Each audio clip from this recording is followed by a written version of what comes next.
Hey, what's going on, good people? It's your boy E-Bug, favorite co-host, and once again, it's time for the Sports Guru Sports Perspective. Definitely looking forward to talking that sports with y'all, primarily football. Gonna get into a lot of that this week here on the show. Without further ado, the man with the master plan, your host, Hugh Lee. What's going on, Hugh? What's good, E-Man? How everything going? Everything going good on this end. What about you, man? I'm going pretty good, man. I don't think it's going to be too good on our end in a couple of seconds, though. Okay.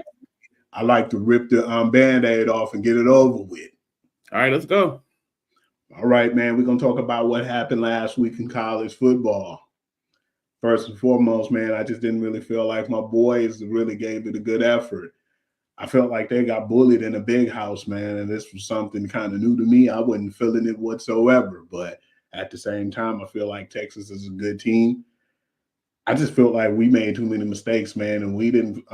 These guys are younger, and I've told you before when I used to get upset when I see the Alabama teams when they used to play lackluster football, and I was like, well, man, these guys haven't really been there. They don't really know what's going on. Yeah, they know what it means to have the Michigan, Wolverines on their jerseys, and, they know all that stuff, but they've never been through it, And we talked about how we was going to go through some growing pains. Well, them growing pains began last Saturday, man. It wasn't even close. And I feel like a moral victory was that we lost 31-12. But yeah, man, it was just like a Samson versus Goliath team, man. And they definitely, I felt like at times felt like they could do a little better in this Spurs. I thought they had something going, and then that's when they just take two steps back. But yeah, like I said, got to give credit to Texas, man. It was a dominant performance of what they did and how they displayed their will. I think they actually took it a little easier than what they could have too, because the score could have been worse than what it was. I want to know your thoughts about what happened in Ann Arbor on last Saturday. Okay, plain and simple, it boils down to three things. One, our quarterback situation, either quarterback that played, not good. There's a young man, Jaden Davis, freshman, need to see him play. I don't think either one of these quarterbacks get us to where we need to be in terms of winning many games this year based on what I saw last Saturday. Two, Texas is better than us. It's very rare these last few years where we played a team and they was better than us. They were just better than us offensively, defensively, special teams. They had it. I know we didn't play a lot in the big house. Keep in mind, 8 of the 12 games this season for the Wolverines at the big house. First 5 games of the season at the big house. So I'm hoping that this is one of those kicks in the teeth that these kids needed to see so that, yeah, it ain't going to be like it was last year. Last year was last year. This year, we got to show up and show out. So, yeah, I wasn't happy with what I saw either, but I'm not surprised. Another thing, of course, that running game that we so used to being dominant all these years under Harbaugh, this regime, no, not seeing it. Need better.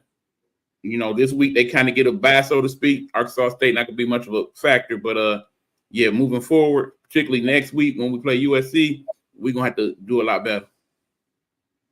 Yeah, because what I've been seeing from USC right now, they starting to look like a powerhouse once again, and they're going to have to really just lick their wounds to keep it moving now, man, and go on to the next team, like how Bill Belichick used to say, we on to Cincinnati. They need to go on to USC, and they just need to focus on the next opponent now because you can't dwell in the past. Yeah, we're going to take our lumps this year, man, but I feel like in any instances, it doesn't really matter because that's going to make character out of these guys. And I feel like the good thing always about when it comes to, football, yeah, these teams like that Texas team, I don't think they're going to be around that long. It's a lot of those guys are going to be leaving, and you're going to have some more recruits that come in, even though I feel like the recruits are pretty good over there. But, yeah, I know Archie Manning going to be over there, so he going to definitely claim his stake. But I believe we'll get back to that point, man. It was just like you said, man, we lost so many people, man. This was the most that I've ever seen Michigan lose, but that's a good thing because that means a lot of them boys doing well and they in the pros now. But,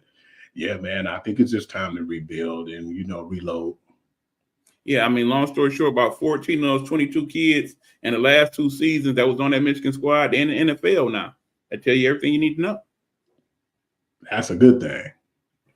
I want to talk about some of the other games too that happened, and another game, from a team that I'm dear of too, man. I wasn't really too impressed with the Alabama game against Southern Florida. And what I seen with that game was, though, it was a few things that happened where they kept calling back. It was like 3 touchdowns that got called back. So I said, damn, what's really going on?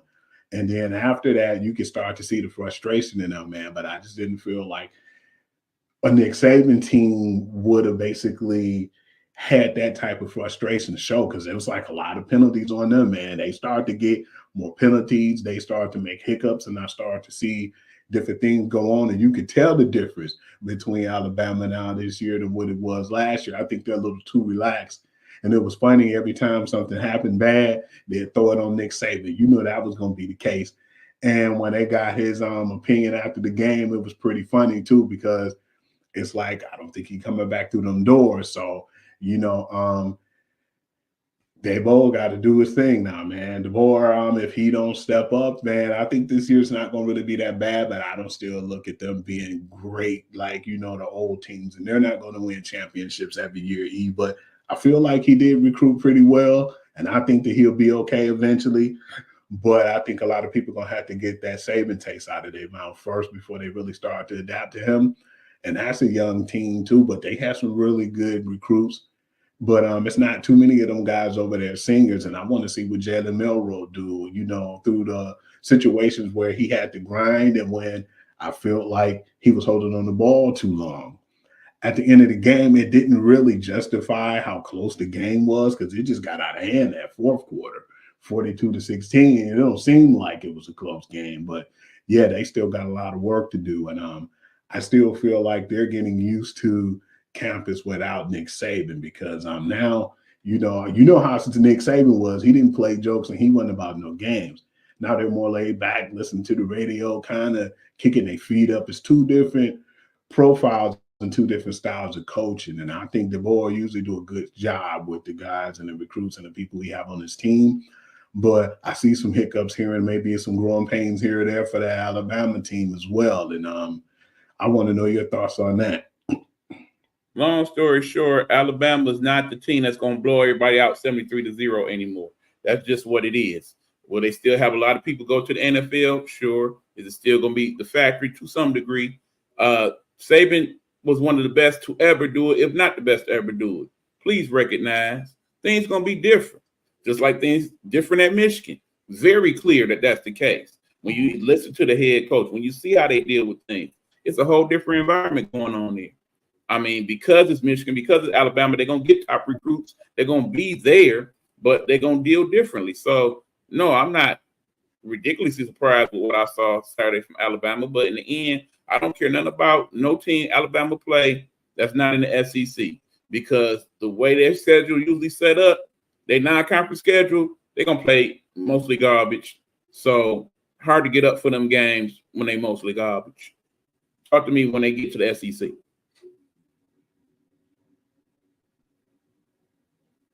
That's all I got. Go. This is one that I'm trying not to laugh right now and get out of character. But I have questions on this team. It's like, Michigan lost to a good Texas team. I feel like Alabama might have stumbled, at the beginning of their game. What the hell went on with Penn State and Bowling Green? Because I thought the Penn State definitely was going to lose that one. They had, I feel like Bowling Green gave them the game versus them, winning the game. But I was just really stunned to see how bad that they played and how close that game was for so long. Penn State, Florida State, there's a few other teams I want to throw in that mix. They always seem to get overhyped as to what they really are. I'm not overly enthralled with Penn State last year, year before that. They were not top 10 teams in my estimation, either one of those teams this year. Penn State showed you why. Mm-hmm. I mean, think about how easy it was for Michigan last year to go in the second half of that game, basically just run the ball to death with a running game that wasn't quite as good as the running game we had the year before. it's going to be several games I think Penn State play, and they're going to be way closer than you think they should be because Penn State been ranked top 10. They're not that good, people. They're not making it to the playoffs. I'm calling that right now. Bowling Green probably maybe a top 3-4 team in the MAC, and they played them like that. Dude, Penn State just not that good, y'all. Arkansas versus Oklahoma State was a nail biter too. That went to 2 overtimes, and Oklahoma State finally pulled it out 31-39. There's been some really close games of teams that you feel like that wasn't ranked, that might not been close, but the good part about it is it's still college football, and any team can lose on any given Thursday or Saturday. And don't sleep on that Arkansas squad, okay? They've been a decent team for years now, just because they're in the SEC and they got them heavyweights that they always got to deal with. You don't see it for what it is. I mean, teams like a Arkansas, like a Missouri, like a Kansas State and Kansas, those teams are good teams, but because they're in the conferences they're in, you don't always get to see that. But some weeks they will surprise you. Keep in mind, when you look at the top 20 teams that's played on NCAA 25, Arkansas is one of those teams because they got some good players on that squad. And they showed that this weekend. I'm not surprised that game was what it was. They looked impressive, man, for the last 2 years because they beat teams last year they had no business. And this year, I feel like they should have beat Oklahoma State. Mm-hmm. What I'm glad about, too, is that's coming to the next game that we was talking about, Kansas State and Tulane. We know Tulane's been good for a while now, man. And they gave Kansas State all they can handle, number 17 ranked Kansas State. But like I've said before, last year I was quite disappointed that they didn't do better than what they did. I still feel like they will be an okay team, but I just don't think they'll have enough to make it into that playoff, man, because I definitely feel like they lose more than 3 games. That's just my opinion. Don't be surprised with a lot of these teams that's like in the mix of this thing where they kind of had the ups and downs. The transfer portal is definitely affecting college football to the degree where there's a lot more parity because of it. And you see that in games like these where, okay, normally these teams that have been powerhouses the last few years suddenly kind of either come back to the pack or actually start to play a little better because they didn't grab a few key people. We'll get to, I'm sure, a team that's on the opposite side of that spectrum. But as far as that goes, I think that's why you're seeing the Tulanes and whatnot that's having a little success. But then people seeing them on TV now, it's like, okay, I can see me going there. Oh, they got a little money for me too? Yeah, let's go on and try it on out. Because I'm going to get to play at Tulane over here. Been good. Big state school, I'm second and third string. I'm trying to play. Yeah, I like the logo, even though it's a weird logo. I like the actual team for the last 2-3 years. The Tulane team, they've been actually pretty good. I agree. Mm-hmm. I had to pull this one out, man. Funny thing is, you had a team who, when the college football season opened back up, man, nobody had them winning or expecting anything from them, and then they ended up popping Florida State in the mouth. Ended up going 2-0. I don't know, man. Maybe they just got overhyped, man. They ended up losing to Syracuse. Georgia Tech, the final score was 31-28, but the big surprise was the Ohio State transfer, Kyle McCord, man. That dude went off, man. He had 4 touchdowns in that game. I wasn't overly impressed with Georgia Tech when they did beat Florida State because, as I said, I'm not that impressed with Florida State. When all said and done, they'll probably play a decent bowl game, but they're not going nobody playoff. Again, that was just one of those, okay, they came better prepared for Florida State that day. I think now as they play teams that's more to the speed of what they're going to contend with, you're going to see them lose. They might win 7, maybe 8. I said, damn, Syracuse actually a little better than people give them credit for, by the way. It's just in that conference, unless they run the table, you ain't going to hear much from them either. Yeah, man. We can make this short and sweet, man. Georgia is Georgia, man, because that game got out of hand fast. Carson Beck with his 5 TDs. I don't even know what the damn name of that team was that they played. Does it matter? Nope. SEC, for the most part, play weak non-conference teams. Perfect example right there. Georgia going to be in the playoff. No worries. We can move on. I want to talk about this one because it's a team that we talked about, man, and we feel like that they only can shoot themselves in the foot and not be in the playoffs because of something they do purposely. And Marcus Freeman been getting so much love after that Texas Tech game. I mean, was it Texas A&M? I'm sorry. And after that, it was like skies was the limit. And then they turned around and paid $1.4 million to Northern Illinois, and they end up losing that game 16-14. Man, I still feel like now if they get another bad loss like that, man, I would scratch my head on why they deserve to be in the playoffs. But at the same time, man, Marcus Freeman might not have a job after that. Now, people already calling for his job because of the bad losses he had last year too. So, I want to know your opinion on that, because that game, I looked at it and I was like, they letting them hang around too long. Please let the people know what team you're speaking of, Hugh. You neglect to say that. There we go. All right. Now, Notre Dame, I did discuss this on my show, by the way. Here's the thing, people. I still say Notre Dame is in until they not, okay? Because of the unique circumstance that is Notre Dame, them being an independent school from all the other major conferences, but having the cachet that they do, having the big money players that they do, is people that went to Notre Dame that are leaders of countries and top 500 corporations and whatnot. They're going to be seen a little differently than everybody else because of that. That's why I said when we did our preview for college this season that they're already in the playoff right now as we speak until they take themselves out. This one loss does not take them out, especially since it was by one. And Northern Illinois may mess around and end up being a top 25 team because the rest of their schedule kind of weak. But long story short, they can't afford another loss like this. That's for sure. They lose another loss like that, they ain't gonna be in the playoffs. And when I say another loss like this, I mean a team to a team that they shouldn't have any business losing to. Okay, if they lose to a USC later on in the year, I don't think that counts as much. But they lose to a team like this, a team they paid $1.4 million to come to South Bend and let them beat the Cheeks and then dip out the money. Yeah, that ain't gonna play out with. Yeah, one more loss like that, they gone, man. And Marcus Freeman probably won't make it. I was definitely loving that because I said, man, now that this happened, I was like, well, okay, that put a monkey wrench in all the damn chances. Now, man, definitely losing to a team like that. Northern Illinois, you had no business losing to them guys.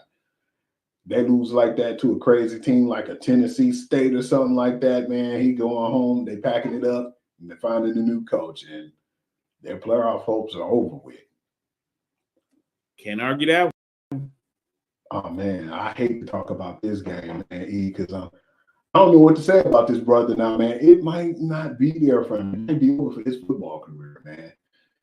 We love Cam Rising. We always giving him the credit where credit is due, man. But I don't know, man. After that injury, how many times this dude get injured, man? We thought this year, man, he gonna be healthy and he gonna run the table, man, and he gonna be one of these playoff teams. But when he got hurt, you can see the disgust on everybody's face, even fear. They still ended up pulling out the game, man. It was a close one, to Baylor. Well, it wasn't that close, 23-12, but still, to lose your leader, I feel like right now, the backup, even if he is decent, he not a Cam Rising, man. That probably hurt their hopes of being one of them playoff teams. And I feel sad for that dude because he's been a great quarterback, but he just don't get a chance to show it. In his case, he might not never get a chance to show. We throw around that word great a little too much sometimes. Cam Rising, good quarterback. Obviously, to be great, you have to be great often. And what do they say? A lot of the major talking big heads. What's the best ability to have you. Availability, of course. And he ain't been available, okay? This dude already about 25, 26 years old. You thinking, okay, this Bo Nix again? Not so fast. Not so fast. That dude is not staying healthy. And truthfully, from what I see, yeah, I can definitely see him making it to the NFL. He'll be a fine backup one day. But in terms of being the man, I can't see it. I don't think that he'd be a good NFL starter neither. I think that he'd probably be good. Like, what was my man's name? Charlie Whitehurst. I think he'd be a great clipboard Jesus. But at this point, especially getting hurt and being 26, I think, yeah, man, he better just, if he don't get a regular 9 to 5 and he decides to be in the NFL, be one of the best backups you can be. Probably don't ever see the field, but you get paid more than a regular person working a 9 to 5. That dude looking a lot like Case Keenum to me. Another good one, man. You know, I have to throw this in just the Big Ten, shambles too, man. Iowa State ended up beating Iowa. I never really felt like Iowa was a really good team that could throw up a lot of points on the board. I just feel like at this point, that messed up their chances. I never really thought. Time out. There's a caveat here. Mm-hmm. Rivalry game.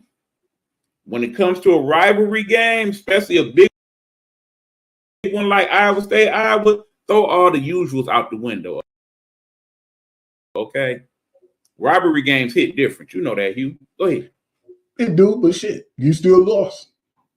And right now, when you look at it, they always give Iowa more credit than I feel like Iowa deserved. They're very disciplined when it comes to defense, and they don't lose games offensively, and they did both at this game. And like you say, Iowa State ain't no slouch neither, man. They might not be ranked. They've basically been getting a really good program they've been establishing down there. But I never really looked at Iowa like one of them teams that scared me this year. And I definitely feel like now, if McNamara is still over there, man, it's time for him to, figure out what he's going to do with his career. Because I don't think that it's going to be you winning or going to no playoff. He might be able to go to a bowl game, but no playoffs this year. So he can shake that off. I definitely see that kid McNamara being somebody's coach one day. I don't see him having an NFL career, but I can see him moving on, being a high school coach or offensive coordinator in college somewhere. I don't think he is fit to make it to that next level. Bottom line is, looking at the overall Big Ten for what I've seen thus far, not so good. Not so good. I'm thinking the teams that came into the Big Ten are going to be better off-suited, your Oregons, your USCs and your Ohio States. But Oregon didn't look that great either last week, buddy. Give me a chance to finish. Okay, go for it. If my man's Dylan don't go good, man, I don't see nothing, man. Because I'm not impressed with Gabriel, man. I thought that he'd be better than what he has been. He's been. Are we overhyping this guy, man? Because now he's in the limelight and he got the good transfer portal situation going in, all eyes on him. He's just not impressing nobody. He's not doing what we've seen him do recently before he got this new opportunity. Because think about, two people did this in a transfer portal. I never really was really all in all with DJ Uliungalale. Just love the name. I thought that was fun to say. But Dylan Gabriel, I thought that he'd be better once he made his move. The only move that I feel like worked out right now from a guy who's going to the transfer portal, and I don't feel like getting as much credit, is the kid Cam Ward that went to the U. Indeed. But like I say, your transfer portal ain't hitting quite the same like it should be. Now I'm waiting to see if somewhere in this report we're going to get to a team I really want to talk about. I don't want to talk about Louisville. Nope, that ain't him. Not Ole Miss. None of these teams got blew out at. Nope. Come on with it, Hugh. Stroll. Damn, what's up with Oklahoma, man? I forgot about that game. I did watch that game. They almost lost to Houston, man. That's another team who's been lackluster this year too, man. They only won, it was like 12-16. And I was What did I always tell you about them Big 12 teams? They're not good defensively. Yeah, I understand Oklahoma in the SEC now, but they still Big 12 reliant, okay? I think I got you. Texas is one thing, Oklahoma something different. I got you now, E. I know what you was talking about. I still think this team gonna make the playoffs, E. Possibly. Shit, they shouldn't have lost this game. Boise State and Oregon. No, you still ain't there, but let's go with that. Boise State, I don't know why people can't seem to give them the credit they deserve. I definitely see when they expand the SEC and Big Ten again, because it's probably going to happen, Boise State being one of those teams that end up in the SEC. It's just something about that atmosphere and the type of players they get where they in that. I mean, it's just like with Gonzaga in basketball. For whatever reason, you already know that you're going to have a pretty decent team in Boise or Gonzaga. It's just their case. So any team they beat or come close to beating, they don't surprise me. I'm trying to see who you're talking about now because I see another game that was like an upset on the board, which was the all right. Let me give you a hint. Oh, come on now, them dudes, man, they wasn't even ranked, but we could talk about them though. That was not only I wasn't even thinking about that, E, but that was a weird game, man, because Dylan Raiola went off. Okay, can you tell the people who I'm talking about, Hugh? Help me out here. When you throw on them glasses, you know that's being flashy like his daddy and his sons, and everybody pray for their downfall. The Buffaloes, man, which I usually Colorado. There we go. Now we talking. Let's get it. Don't talk about unranked teams, but we can talk about them though, man. They've been pretty shaky the whole season, man. The first game, everybody it was like, oh man, they barely won. It was like, yeah, I know that was gonna happen. But then when they played Dylan Raiola, which I'm a huge Raiola fan. Man, I hope that continues, man. And they had that factory come out of that family, man, because his pops was on the Detroit Lions, but moving forward. It was just a wacky game because they came out, and just they was beating the brakes off of them, man. It was like 28-0 at the half, and Dylan Raiola was getting off. I think, Silo Secor ended up getting hurt, and it got to the point where Shedeur got beat up on so bad that they said that a lot of controversy too, the way he left, because remember, it was 2 minutes before the fourth quarter was over, and they just thought that he up and left, but they were saying they was checking on his injuries. But they've been getting a lot of flack right now from Colorado, man, from, the reporter who they banned. And it's like, but sometimes I just feel like when it comes to Deion, man, you got to have thicker skin than that, because when you're winning, you had your chest poked out. But when you lose it, man, then all of a sudden you upset and you lashing out at everybody. You just got to take it like a man in this situation. But things has been so bad there, man. I wouldn't be surprised if he mess around.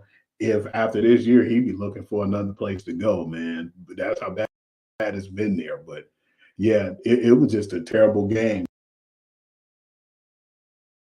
Because not only did they just get embarrassed and got showed up, but then both of your sons got hurt, man. It's like you got to figure out. I don't know what the hell was going to go on with them, man. I didn't think that they were going to be that good anyway this year. I feel like it is some overhype to them, but I want to know your opinion on the Buffalo or the Buffs, whatever the hell you want to call them. All right, look, man. Let me get flashy for a minute. Truthfully, y'all know the problem I have with the light sometimes. Anyway, look.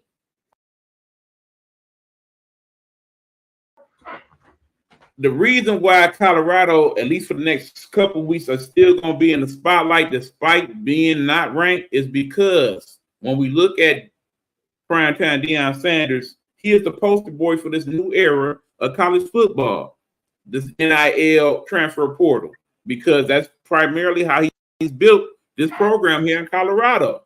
Remember, that team 2 years ago, the worst, if not one of the worst Power 5 teams in the nation, 1-11. Y'all remember that?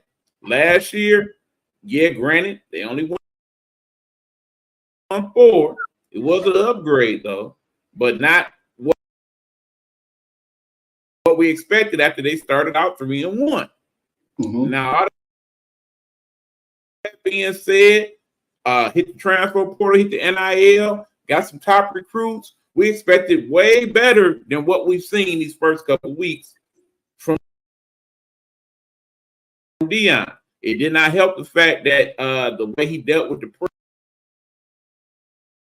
press as he did not play well. But then there's all the things we're hearing behind the scenes about how within the program, things ain't quite gelling the way you think it would with the players and the coaches, for that matter. So, yeah, like it or not, we'll be discussing it because a lot of the talking heads that are actually people who worked with Deion, whether on the football field or on the sidelines or in the studio, we'll be talking about Deion. So, yeah, we definitely got to go there. But in the same token, if you're wondering how well NIL and transfer portal will work in the future for basic coach A, he is the test study right now. So if he can't find a way to pull it together and at least get to a decent bowl game out of this, then yeah, it's gonna be problems moving forward for Deion, for his son Shador, for his son Shiloh, and anybody else involved with that program. I definitely see problems, man. I don't think that's going to change no time soon. That's all I got on that one. What's next? I'm on to wiggle on over now because I didn't want to talk about some of them blowout games, man, in college, because some of them are just out of hand. I want to switch over to the NFL, and if you want, we can do a quick break right quick. Then, all right, you heard the man with the master plan. He want to do a quick commercial break. Let's go on and do that. When we come back to the Sports Guru Sports Perspective, we're going to get into NFL Week 1 and our thoughts on that. This is Sports Guru Sports Perspective. That's the man, the master plan, Hugh Lee, the big boss. I'm your favorite co-host, E-Buck, and we'll be back after these words from the Nighthawk Network. Y'all know the saying, Nighthawk Network, our voices for our people. Hello, hello, hello. It's another glorious day, my T-Steppers, and you know what time it is. I hope you have all of your comforts together because it's time to dish tea. And you're dishing tea, darlings, with Big Meat. Can't wait. It's time to dish tea with Big Meat. It's time to dish tea with Big Meat. It's time to dish tea with Big Meat. It's time to dish tea with Big Meat. Darling.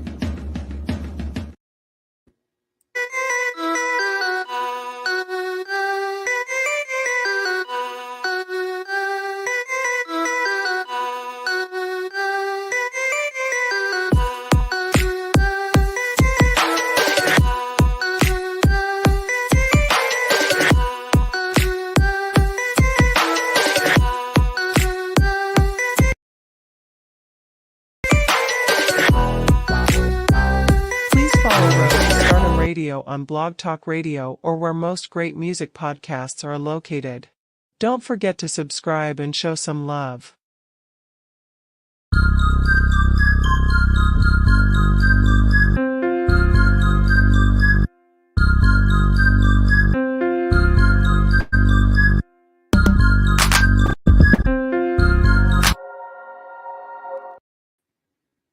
What's going on, y'all? We are back. It is the Sports Guru Sports Perspective. I'm your favorite co-host, E-Buck. The man with the master plan, of course, is that brother Hugh Lee. We are now switching over from college football talk to NFL week 1. We will give you our thoughts on what went on and what transpired. You know, this is where he really shines, the guru, because NFL is his jam, as we know. Without further ado, let's get into it, Hugh. What we got? It was a funky week 1, man. Remember what I told you, E? I know it was shocked the hell out of you. You know, I ain't even be going out like that most times. And you know that we actually prepared for this, man. This is the first time that you actually hyped up for me. Because I looked and I said, E, I don't got any of these streamer networks and nothing no more. So I was like, man, let me go ahead and get this NFL Plus.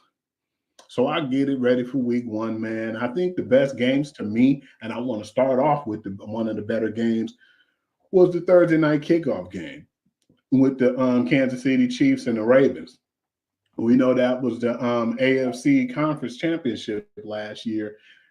And this year, having that as the first kickoff game, it definitely didn't disappoint, man. I mean, when they say football's a game of inches, damn, that's what they meant, man, because that game was decided by my man's like maybe an inch or so, man, on the white line. And yeah, that was a really good game, though, man. I just felt like Lamar Jackson felt like he had a lot to prove, but they still came up short, man. And it's just hard. With Patrick Mahomes, basically, it's just like being Michael Jordan, man. And how many people didn't get rings because of Michael Jordan, man, in the NBA. And I mean, what can you say? But the 2027 victory made Isaiah Likely say some things. Open my eyes. Remember, he was like, well, yeah, we didn't even play our best. And if that's all you guys have, good luck, because we'll see you again in the season, or basically going into the playoffs. What was your thoughts on his comments after the game? Salty. Plain simple, salty. Same with Lamar Jackson. Some of the comments he made after the game, also salty. Oh, yeah. When he said that when they said it wasn't his Kansas City was his kryptonite. No, they ain't. They ain't my kryptonite. And, you know, had a couple of nasty things to say on top of it. And he was saying that it was a touchdown. Like, come on, man, you seen the film, man. You're not dumb. You seen it. No, what should have been a touchdown was the play previous to that play where you had the dude wide open in the end zone. You just straight missed him. He had that guy wide open twice, and missed him. You just didn't get it done. I mean, bottom line is Mahomes, some people claim Superman, some people is Superman. It's just like back in the day, the 10 Commandments, that part in the movie where asked, what's going on? What happened? And my man was like, their God is God. When they come to Kansas City, that quarterback is him, okay? He done showed you a lot more than he didn't. Plain and simple. Did it again that night. Again, just like last year when they played the Lions. That was a good kickoff game as well. Definitely one of the better games of the week. I like what I saw from both teams. They, you know, definitely some growing pains. Baltimore needs to figure out how they want to incorporate Derrick Henry more into what the offense is and how to play that out. And, you know, Mahomes still working with his new weapons, so they only going to get better from here. And, of course, it always helps when Hugh's favorite football fan is in the building. Hi, Tay. That RPO stuff they was doing too, man. I don't think that fit Derrick Henry. They need to be more, you know, traditional with him and just run that bitch out of an eye. Do an eye formation to do something of the nature where you know he's gonna run it down your throat. That RPO stuff, I wasn't really feeling that, man. Whether, you know, Lamar Jackson keep it or pitch it to Derrick Henry, nah, man, you need to go to the do a better game plan than that. But they're going to have to work to his strengths eventually once the season go around, because he didn't really have nothing to say. You thought that he would have more impact on the game, and he didn't, which kind of surprised me. And you got that guy for a reason. But then at the same time, though, when I was telling you last year, when you said you didn't really feel like Chris Jones was impacting the game, Derrick Henry couldn't do anything because every time he tried, even if he stepped a half a yard, Chris Jones is in his mouth, man, pushing him back 3 or 4 yards. So, yeah, I definitely feel like that was a good competitive game. But what I'm looking at right now is, I don't know, man. I think the best thing for Lamar, maybe AFC won't be the place for you, man. You know, once your contract up, man, go to the NFC or something, man. It'll probably be an easier road.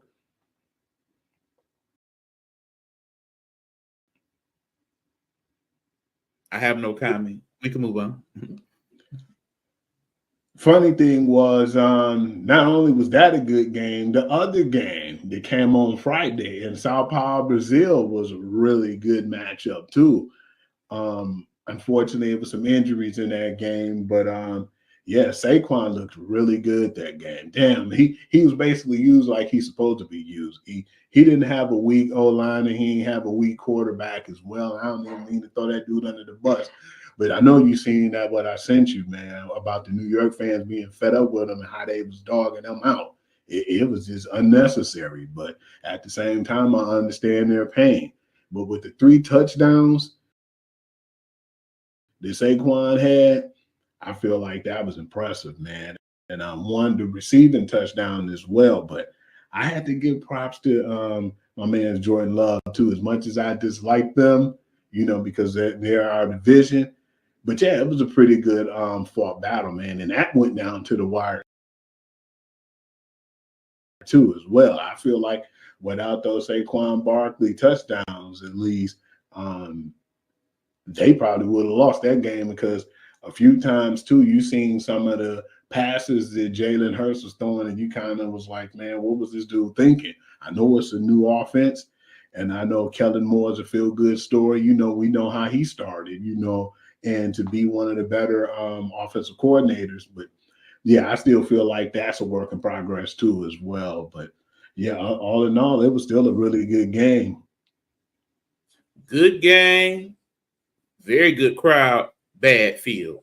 Bad field. If we're going to be moving forward to other countries to do football, let's make sure that they are able to incorporate a field worthy of the play. Clearly, they took some type of soccer field, made a football field. Yeah, I think that's why we saw some of the injuries that we saw in that game. And unfortunately, the biggest one was to Jordan Love. I hate that that brother who basically sat all this time behind Aaron Rodgers showed last year that he was worthy, got his money, and now he got to sit it out for a few weeks, at least a few weeks. Definitely puts Green Bay in a difficult position as they now look to play either Malik Willis, and they saw something in him, but we ain't seen it yet. Maybe in other spots it was in. And then, of course, now they got other people like the kid Clifford, who at Penn State was decent, but I don't know how that's going to translate. Yeah, it's not looking good for the Packers moving forward these next few weeks. But in the end, yeah, look out for the Eagles, because in the end, this now looks like it's going to be Saquon Barkley's revenge tour. And, oh, buddy, I can't wait till they play the Giants. He going to have something real in them hands for his boy.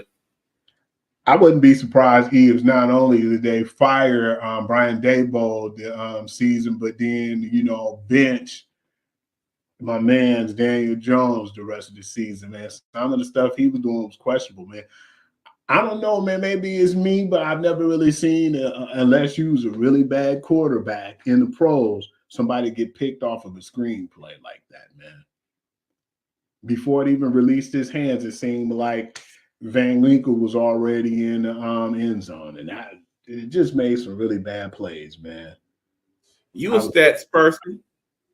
Let me put this stat out here. I'm sure you done heard it by now. Daniel Jones has thrown more touchdowns in his last 12 games to teams that's not his than to his actual team, okay? 2 touchdowns for Giants, 3 pick sixes for the other team. That man makes $40+ million a season to play quarterback in the NFL. I know it ain't true, but I feel like even at 53, I probably could do a better job at quarterback than Daniel Jones. Probably not true at all, mind you, but you just feel that way based on what you've seen. Yeah, I agree, man. It was just really bad to look at, man. I definitely couldn't believe what my eyes were seeing. That's all I got to say about him and that game. Please, Skip, move forward. Next. Cardinals versus the Bills. I feel like in this case right now, when it comes to the Bills, they better do something, man. They better get more out of their weapons and Keon Coleman and, the security kid, because if they don't, Josh Allen going to be in trouble, man, because him trying to be Superman and run the ball and do all this acrobatic stuff, he ended up hurting himself. And if he continue to do it in that pocket, you can battles, but he tried to do it all the time and play bully ball and think that he'd be able to get away with it. But I think that this is a year where he continue to try to do that and continue to be reckless like that he might get injured real bad, or we'll see him out half the season.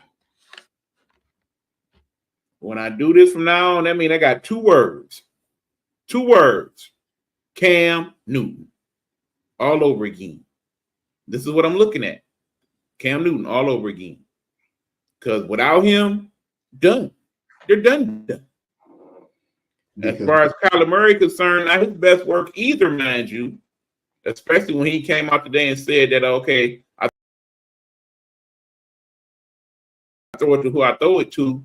When they asked him about why Marvin Harrison Jr. didn't get the ball more, hopefully you just talking. You don't mean that. You better get that man the ball. He missed him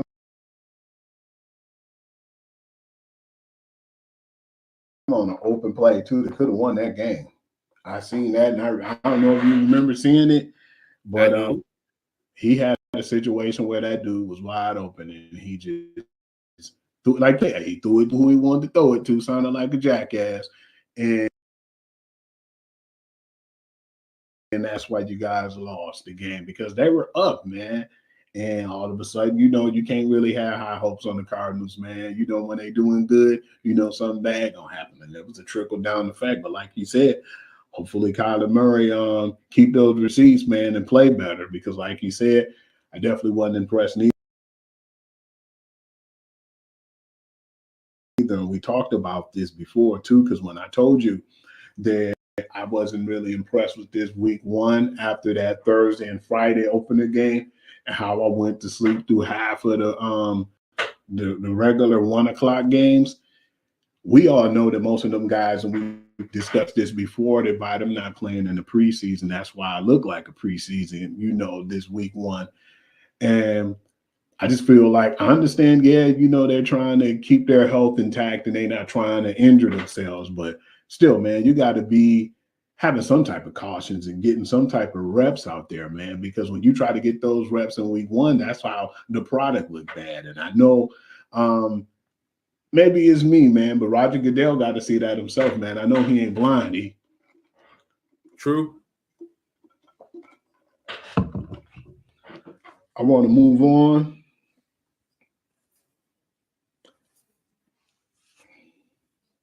We got to talk about this, E. You can talk about it longer if you want, or we could just skip it after, or, you say what you got to say and move on. But what the hell was going on with the Cincinnati Bengals, man? Losing to the New England Patriots like they did. And not only just losing, but getting punched in the mouth. It was week 1. This is the part where I say preseason got to be dealt with a little bit differently moving forward. Most of these teams that chose not to play they starters because they were afraid they're going to get hurt. On the one hand, it makes sense, but on the other hand, you have games like this one where clearly if that team had more practice with one another, whether Jamar Chase was there or not during the preseason, I think we have a whole different outcome in that game. It was a lot of bad stuff I that happened. understand New England is 1-0, but I still stick to what I said during our preview show. That team is cheeks. They're going to continue to be cheeks. That might be the one game they win all year for all I know. It is worse teams than them. We done seen that this week. Lord knows that Giants team is off. But yeah, that being said, I ain't tripping. I don't understand the part, man. What the cheeks mean? Cheeks means there was buns. There was straight up draws A's. Okay. Yeah, they suck. They freaking suck, buddy.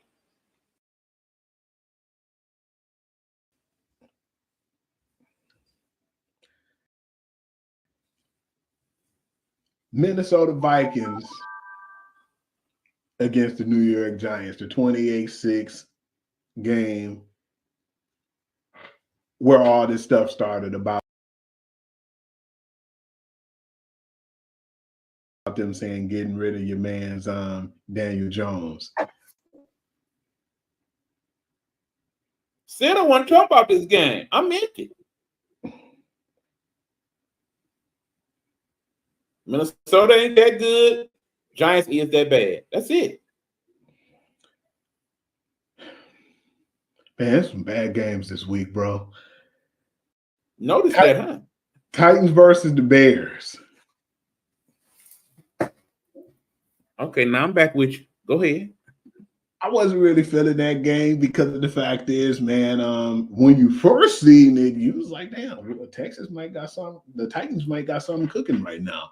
And I'm looking because they look like world beaters in that first quarter or going into that half. Next thing you know, Will Levis was Levising it, man. And I think he had one of the worst picks in the world. Why would you go on your knees and try to do a shuffle pass? That mug, and then the crazy part about this, and the stats show that the points that they scored, the Bears, none of it was offensive.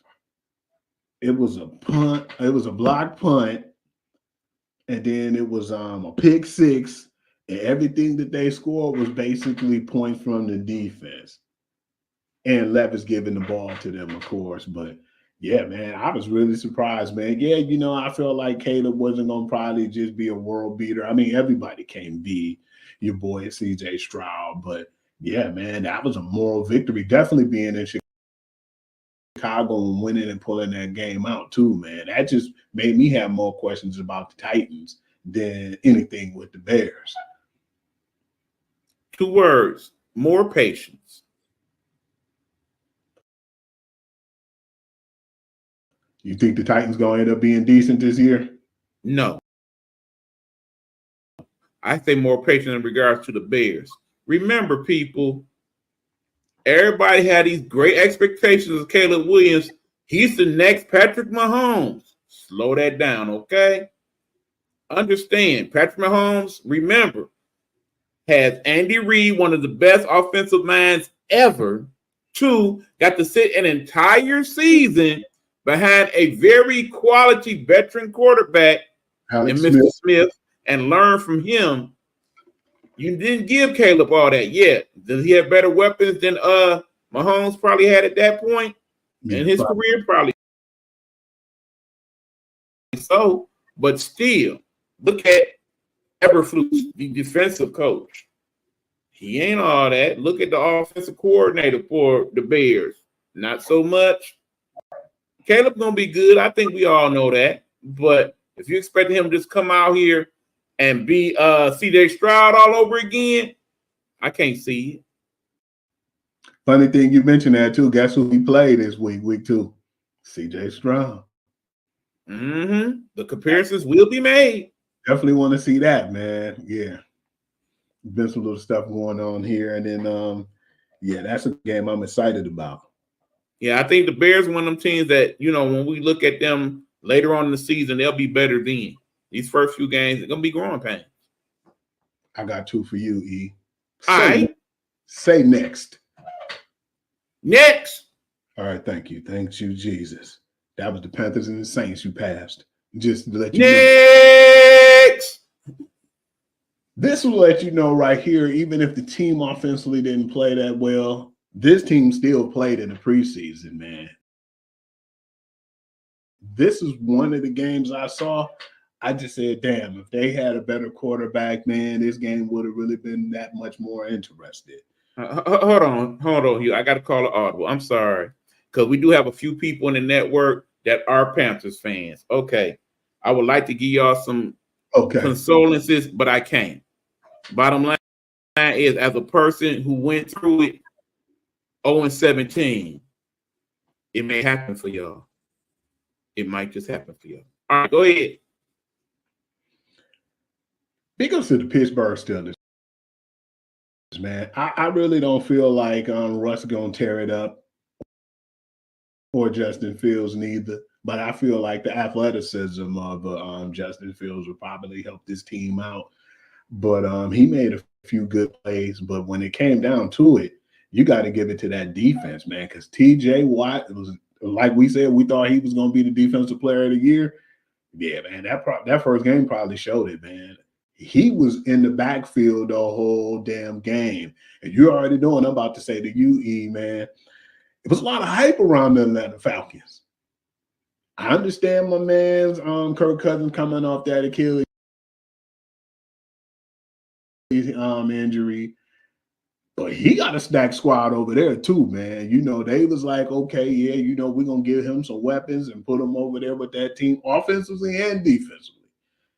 And for them to only score 10 points, man, yeah, I mean, most of the points that the Pittsburgh Steelers scored was off field goals, but still, man, I know it's the week one, and I know people be like, Hugh, be patient, man. That was just the first game, man. Give him a chance. But you got to still give respect to Coach Tomlin, man. And that's why he's always one of those guys that you look at the end of the year, regardless of the fact. I don't know how sometimes he do it, but they always make the playoffs, E. Man, I'm telling you, it's something about them Steelers, bruh. It's something about them Steelers. It's a reason why they only had 3 coaches in 60 years. It's the magic that is Pittsburgh, okay? All that being said, at some point, we're going to see Russ. I will safely assume if Russ ain't cooking when we see him, probably going to be the last time we see him. At least playing football. I definitely see a future for him being pretty behind one of the cameras as one of the analysts. I can see that happening. But, yeah, at this point, Pittsburgh main claim to fame is that defense. And they main claim to fame on that defense, T.J. Watt, okay? I don't know how many brothers there are in the Hall of Fame, but at the rate it's going, him and his brother definitely will be amongst them. Yeah, for sure. You know what's funny too, E, is the fact that I think that Tomlin won't mess this up this year and they won't make the same hiccup. I believe after this year, they'll definitely draft a quarterback. They're going to have to. Because like I said, unless they go far in the playoffs, I can't see them re-signing Russell Wilson, especially if they got to pay real money for him. Remember, the beauty of it is they only pay that dude a meal. The rest of that is Denver's responsibility. Shouts out to the Broncos. Right on. We're going to kick it about this one for a little while too, E. You already know now I'm about to jump on this game. It was a really good game too. This was like a Jaguars game to where they was trying to revitalize themselves. You know how those guys struggled at the end of last year.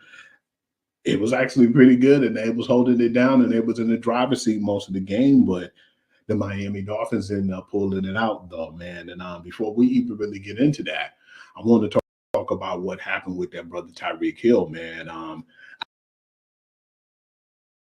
I didn't really know what was going on, E, and we automatically thought him getting in trouble. Most times it'd be the NFL players being, you know, do you know who I am, and got their chest poking out and being idiots.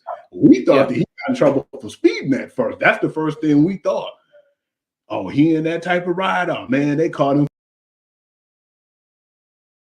for speed, man, right there by the stadium. No, he was chilling at the stadium.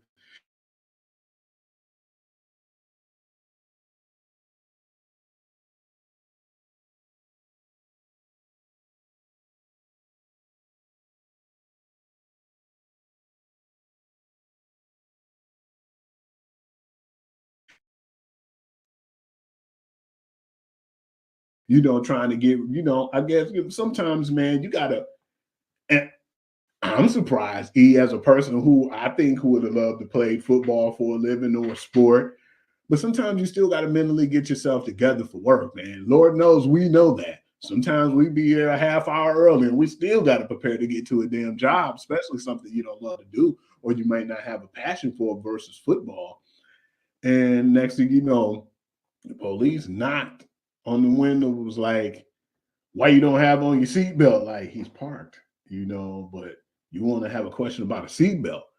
He was saying, roll down his window, and he like, man, don't knock on my window like that, man. What's wrong with you? And then he did it again and told him to roll down your window. He tried to roll it down. And then when it rolled back up, that's when he got mad. And they ended up pulling that brother out the ride because he was trying to get out by that time. They done already had him on the ground. And you know how hot Miami is, man. That's that different type of heat. They had that brother and a wife beater on the ground, man. Legs, his arms behind his back, and his knee was on his back too, man. And they were being real aggressive. I understand too, E, man, and I'm not even trying to put race into this right now, what I'm about to tell you. He was saying some stuff that he probably could have kept quiet, man. But I've heard Caucasian people say worse things than that, and they didn't do anything. He was just saying, man, stop banging on my window like that, man. And then when he did it again, he was like, man, you don't have to bang on my window like that. Like I said, stop banging on my window like that. He was like, all right, enough of this. When he told him to roll down that window, and then he cracked it, and then when that window went back up, it was already on this dude's head and already had the idea, yeah, we're going to have to rough this dude up. Then Calais Campbell came and another teammate came to try to make sure everything was okay to come to his aid. And he was already saying, call Drew, man. Drew Rosenhaus, just in case they don't know, that's his agent. And yeah, it just got real nasty, man. And when we seen it at first, like we said, man, and I felt kind of bad because we probably thought that he was speeding or something crazy before the game. And then it ended up being the police was overly aggressive with him.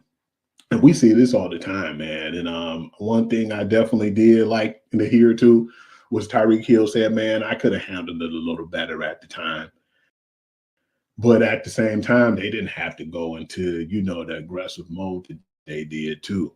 And I feel like they be overly aggressive with Black people anyway, like that. We've seen it before. We even had a guy lost his life over something like that, George Floyd, man. So it was just disgusting to see that happen all the time. And when Tyreek Hill said, if I wasn't Tyreek Hill, man, what do you think? What else do you think would have happened, man? It probably would have been worse than what it was. And we thought at first they wasn't going to let him play, or he wasn't going to play, or we was going to hear what happened at the end, and they was going to probably suspend him a game or so. But then when you seen that body cam, man, that changed everything, So yeah, I want to take the time now to let get your thoughts about that whole incident that happened. Okay, now if you will, Hugh, I'm gonna need a little extra time for this. Oh yeah, that's why I said that we was gonna definitely take a little bit more time because I wanted. All right, understand, people. It's clear. You see it plain as day. Shout out to all the people that enjoy our network. We appreciate you all. Me and Hugh, we love all folks. Let me say that first and foremost, okay? But we definitely gonna have to have a discussion as two people of African descent right now, okay? Understand, there is a general fear as a Black man in America that we all have inherently been raised with when it comes to leaving our household from day to day. That's period, okay? As a Black person, most people have that concern, okay? Regardless of where you've grown up at, keep in mind, we live in the highest concentrated, predominantly Black city in America. And I still have that fear every day. Yes, absolutely. Understand, as a person who drives every day, there's always in the back of your head, when you see police car ABC, what happens if they pull me over? What should I do? What should I not do? We all are being raised now to have that discussion with our children as to how to contend with that. We done seen the body cam footage and whatnot. Did Tyreek Hill deal with that perfectly? No. Obviously, they didn't either. Tyreek said in the press conference, what if I was not Tyreek Hill? How would that have turned out? Keep in mind, I'm not Tyreek Hill. I'm just a dude that does a podcast in a little city we call Detroit, okay? But I've been there, okay? I've been in my vehicle, chilling, getting ready for work or on my way to work, taking a sip of my orange Faygo, and I've been pulled over by the police. And I felt like it wasn't for any traffic violation, because it wasn't in that case. In my case, it wasn't. It was because I was black at the wrong place at the wrong time. Mm-hmm. Okay? Understand, I have been a person because I am. Y'all see, I ain't no little dude. Even back then, wasn't no little dude, okay? He getting smaller, but he's still not a little dude. He a little dude, but not no little dude, okay? Nope, not at all. There's an inherent fear, it seems like, from basic person A when they see us. That, okay, yeah, them shoulders kind of wide, them legs kind of big. He might be a handful. I got to deal with him a certain type of way, okay? Now, understand, we seen the car, nice sports car and whatnot. Usually, when you see a person that look like me in a nice sports car, you assume one of three things. One, star athlete, which he is. Two, basically some type of person in pharmaceuticals. You know what I'm saying? Mm-hmm. Or three, one of those rare individuals of color that actually got money doing stuff, stock market, whatever. Okay. Few and far between those people. Okay. But more than likely, one of the first two. That being said, when you equip that car with tinted windows to where you cannot see in the car, and I know most states in the union have some type of law on the books in regards to having your windows tinted. Okay. Lord knows here in Detroit, it's pretty much the norm that most people that live in the hood have tinted windows. You shouldn't. That's part of why. Because of how that started in that incident. Okay. Now, that being said, he could have cooperated a little better, but for the most part was cooperative. All right. When they opened the car and basically snatch him out of the vehicle. If you have not been in that situation or close to it, you do not know the fear that that man has at that moment. And understand, y'all see Tyreek Hill, ain't no little dude. Very muscular little dude, but ain't no little dude. You see what I'm saying? So when it's three police officers there and one got a hand on the gun and one got his knee on your back, that's a fear that only people like us know. Okay? Yeah, does it happen to people that's not looking like us? Very rarely. Counterparts? Yeah, it happens, but not nearly as often as it happens to us. Okay. How many times have we seen George Floyd since George Floyd? You see what I'm saying? How many incidents we done seen in the last 2-3 years where, yeah, that end up going way left to the point to where that person's no longer with us. Could have very well happened that day. He understood that. His teammates who were in proximity and was trying to understand what was going on in that moment understood that. Yes, I had a problem with how they treated Tyreek Hill. I definitely had a problem with how they treated Calais Campbell in that scenario when all he was basically doing was trying to see that his boy was dealt with properly and was okay. Mm-hmm. There was no call to put that brother in handcuffs at all. None. Just because, like I said, everything they asked him, he complied with. Because he didn't run off and got out your face to that degree, you locked him up because he had some things to say, and he was a big brother, and you got intimidated. That's a big dude. Why are you intimidated when it's three of y'all? All three of y'all have guns, tasers, pepper spray, billy clubs. I don't care how big that dude is. Where the intimidation at? Not to mention you in public. And you already know. And you got cameras on. So if he do something wrong, you're right at that point to do what you do. Go ahead, you. Already in the wrong way in that matter, man. And it's sad because most times I believe some of them police officers be guys who got bullied in school or something crazy like that, and they lash off when they get that type of position because I feel like they let them get too much power, man. And the stuff Absolutely that they away with, man, don't make no sense to me. And it's sad because it's coming from, and I know you probably had incidents like this too, man. Well, I never forget when I was 14, man. I was handcuffed and put on the police car in the alley for no reason. I was just going over my boy Rashawn's house and to hang out, man. Mm-hmm. As a 14-year-old kid, that happened to me. I got handcuffed in front of a building one time because of my school didn't have no power. And I went to the store to grab me a bottle of water. No, actually, I can't say I was grabbing a bottle of water. I was grabbing some Ohana or something of that nature. You know, it was some type of pop, you know, because I was a kid. And I got handcuffed on the building. Why you ain't in school? I'm like, the school closed, you know. They didn't believe us, man. They had me and like 4 other guys on the building. Then they had let them know because I said, call the school if you don't believe us. And then I said, you don't even see no lights on here. How would you think that the school's open? And then, of course, after 15, 20 minutes, man, they let us go. But the worst incident I had, he was in my 20s. After working out over one of my boys' house, man, and we were sweating profusely, man. And we just trying to get from his house to my house so I could take a shower and relax the rest of that night. The police pulled us out the car and said that we basically fit the identity of some guys they was looking for. They said that the guy had tats all over his arms and neck and his body. My boy at the time only had a tattoo on his forearm and on his shoulder. They said that the guys was between 5'11" and 6'5". We both 5'7", E.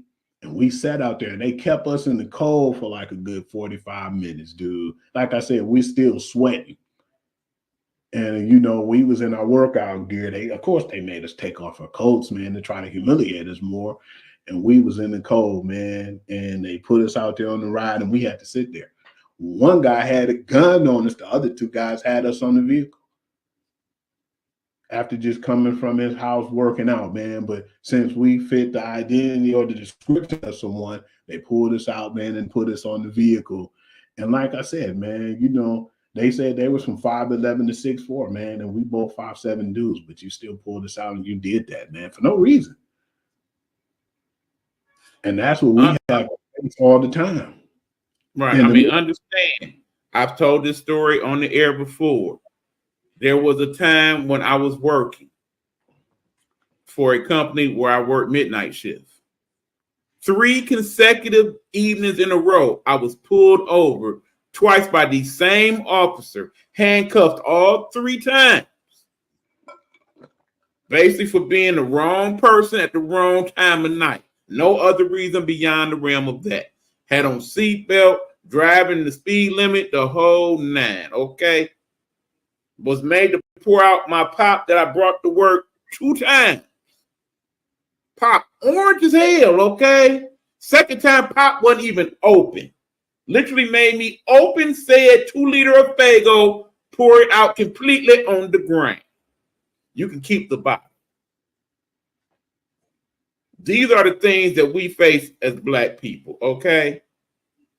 Is it right? No. Understand. I understand that even one of our great heroes, President Barack Obama, has been pulled over by the police in his time.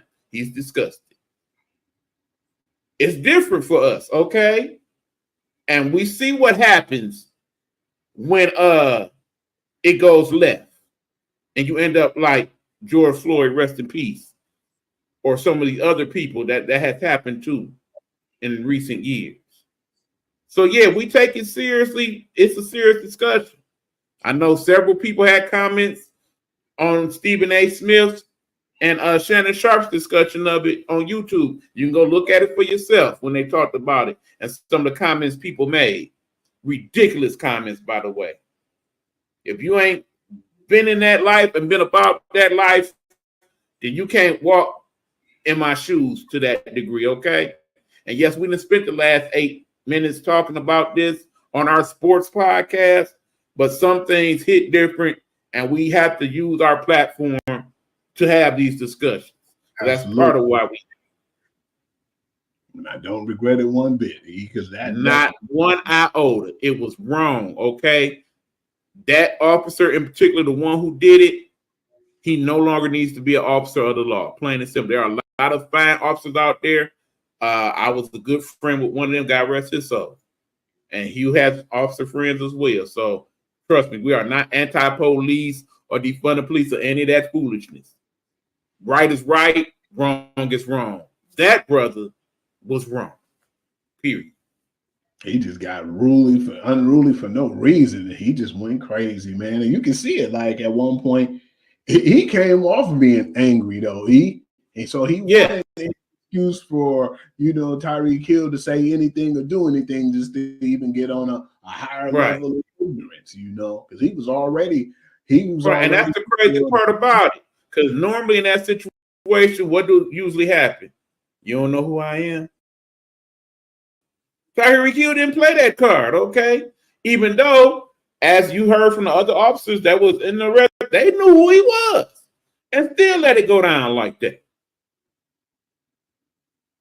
It's sad, man. And like I said, and then what happened to Calais Campbell wasn't even necessary.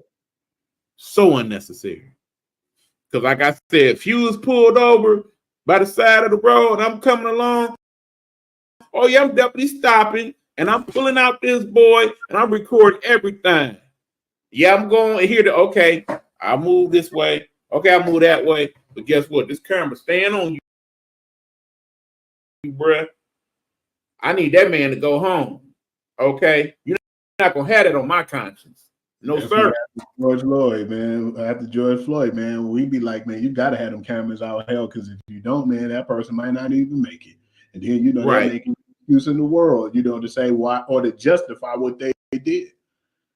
Right, because understand, for what we saw with George Floyd, there's a lot of other George Floyds that happened and wasn't nobody there to witness it camera-wise, and it just happened. And now them people no longer here to tell their story. We can't just let these things keep being the way they is and not speak on it. That's just wrong.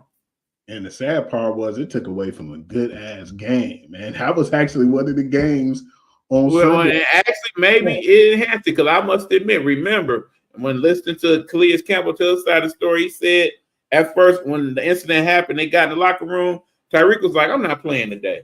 I'm done.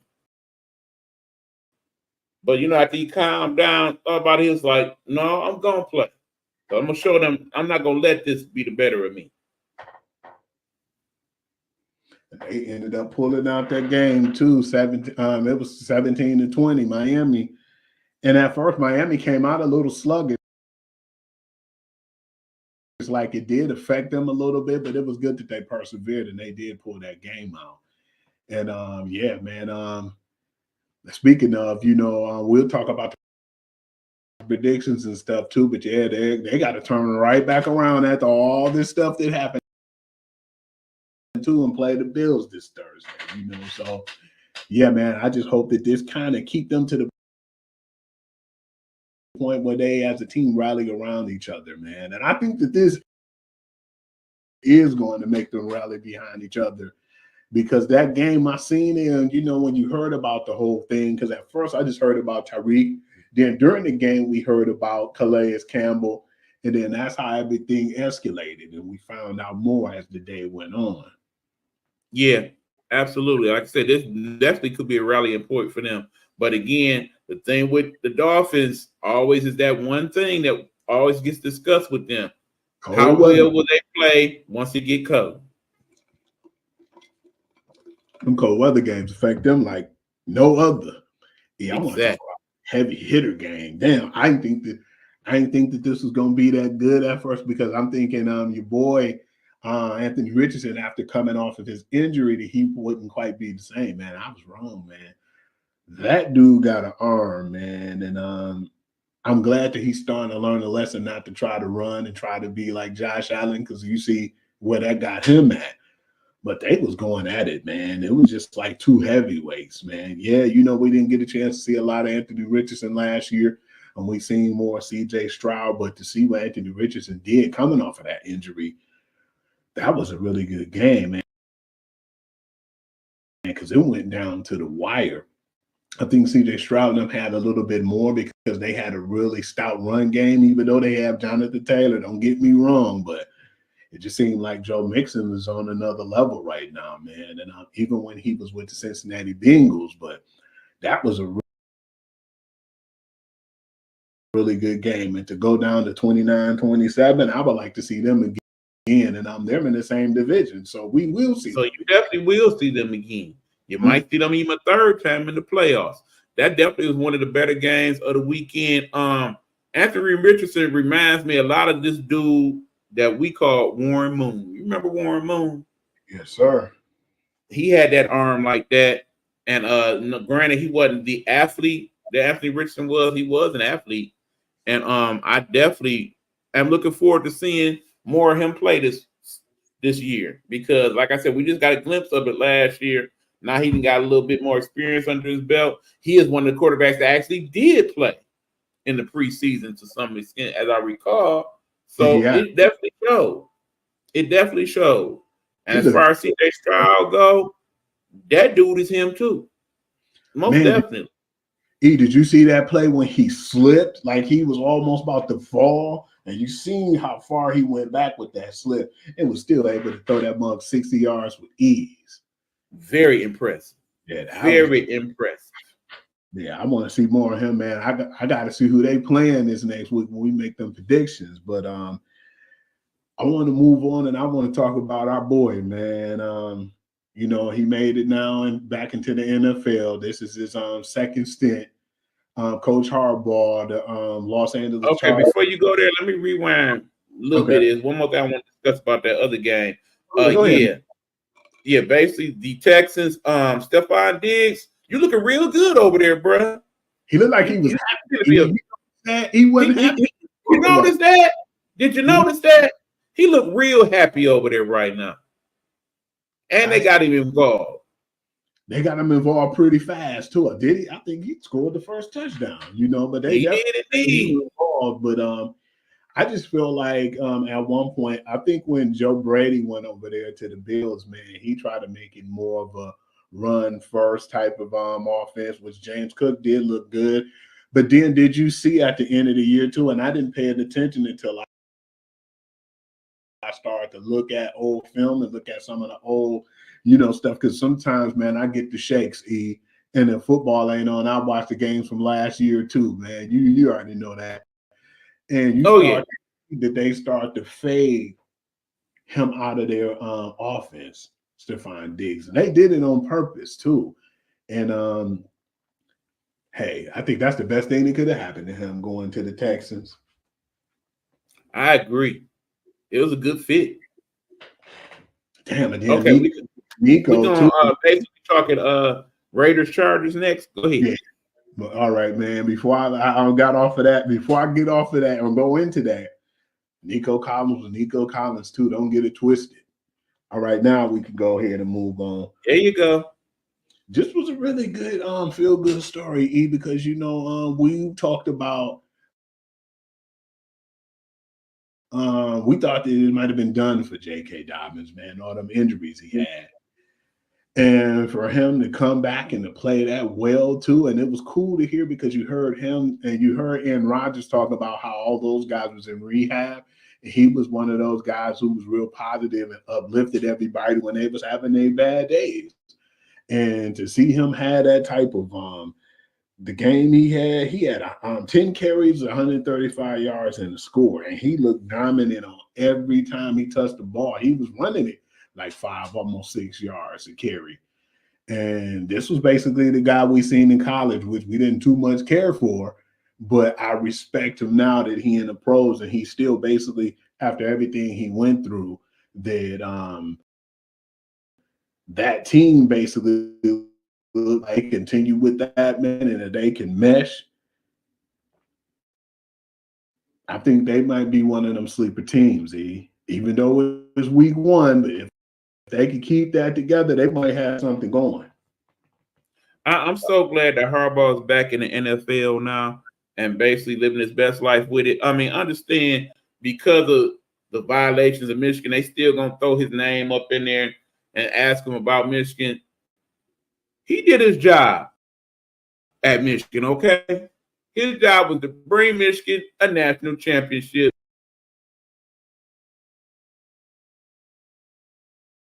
He did that.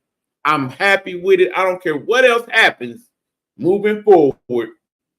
Harbaugh did his thing. Now what I want him to do what his brother could not. Win not only a national championship, but a Super Bowl. Mm-hmm. I want to see that happen for that man. They are definitely leaning in that direction. Granted, they in the division with Mr. Michael Jordan, Magic Man himself, my homeboy. So it ain't gonna be that easy. But in the end, if anybody can pull it off, it's that dude Harbaugh.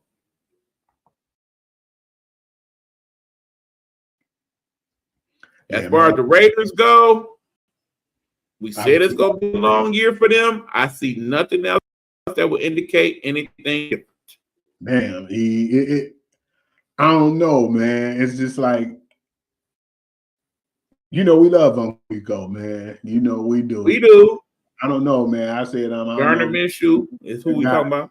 Mm-hmm. But with Gardner Minshew too, man. They didn't want him, man. They was trying to get somebody, and that whole Michael Penix thing messed up. That it butchered the draft, man. So yeah, that was still weird to me, and I still scratch my head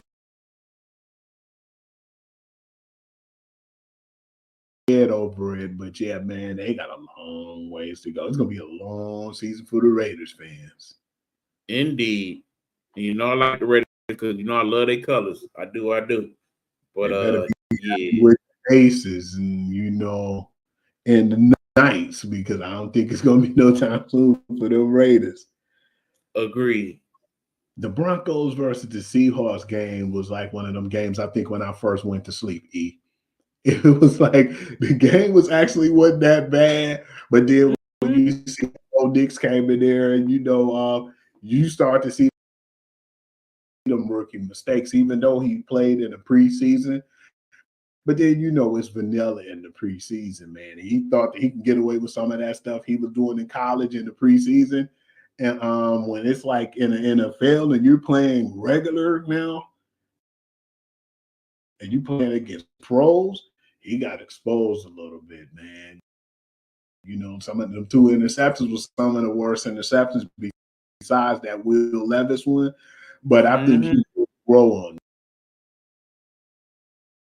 there, though. But at the same time, if the shoe fit, you got to wear it right now. Sean Payton felt like that was his guy, and he wanted him to lead that team. And I want to see how far he can go and how they put him into that leadership role. Because, yeah, it was like most times when you're a rookie, you don't really come out and win that first game anyway. I mean, it was just cool to see Caleb Williams do it, but with the defensive effort. But it's going to be some growing pains this year. But yeah, that wasn't as bad as a game as I thought. Even though I hate the Seahawks, man, but that Kenneth Walker III is a monster, man, and to see how they played, man, and him being back healthy, they'll definitely be a force to be reckoned with. And the final score on that too, as well, was Broncos had 20 and the Seahawks had 26. And Geno actually looked pretty sharp too, man. That's a feel-good story of his own too, man, because when we saw him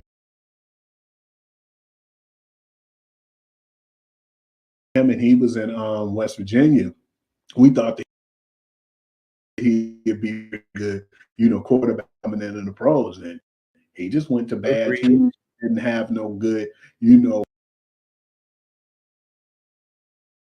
quarterback coaches or nobody to groom him. And he came over there in Seattle when we thought that they were on crack for letting Russ leave and didn't want to let him cook no more and put Geno in that spot. We laughed. I laughed. I can't say you really laughed. Who's laughing now?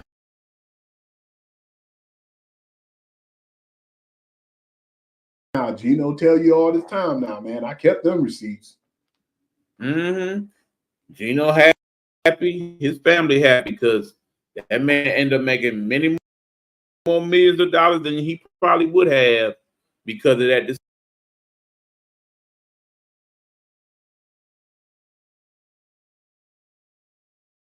decision. And yeah, in the end, Seattle maybe a fringe playoff team, but I think this year they're gonna be a little bit less. I think the Broncos are gonna be a little bit more. They ain't gonna make playoffs, but I think they're gonna be a little bit better than what we may expect. Sean Payton definitely gonna have to earn his money this year, though. Bo Nix too, for that matter. Man, I definitely wanted to talk about this game because I sent you something. I don't know if you saw it, but when I told you, you was like, "Damn, Hugh, that was uncalled for," and I was like, "Nah, that wasn't me. That was what a person said online." And I thought it was funny until I found out the next day the repercussions behind it. Did you know what happened the next day after that person said what he said? You can go with it. We can go with it. You know what happened, right? The reason why he played that way. I can't make no excuses all the time, but this was the Dallas Cowboys game against the Cleveland Browns. We felt like when Dak got his money, I hit E up, and I was like, "Damn." They gave it to him right before kickoff. I said, so they're going to come in swinging. But damn, Mike Zimmerman, man, that defense looks stout too. Yeah, go ahead. About time.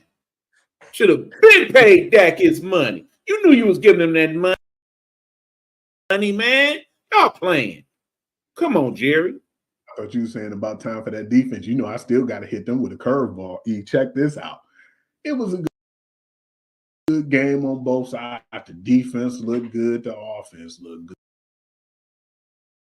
good. But what's new with the Cowboys when it comes to regular season? Y'all got to prove this in the playoffs before I give y'all any credit. And y'all did look good.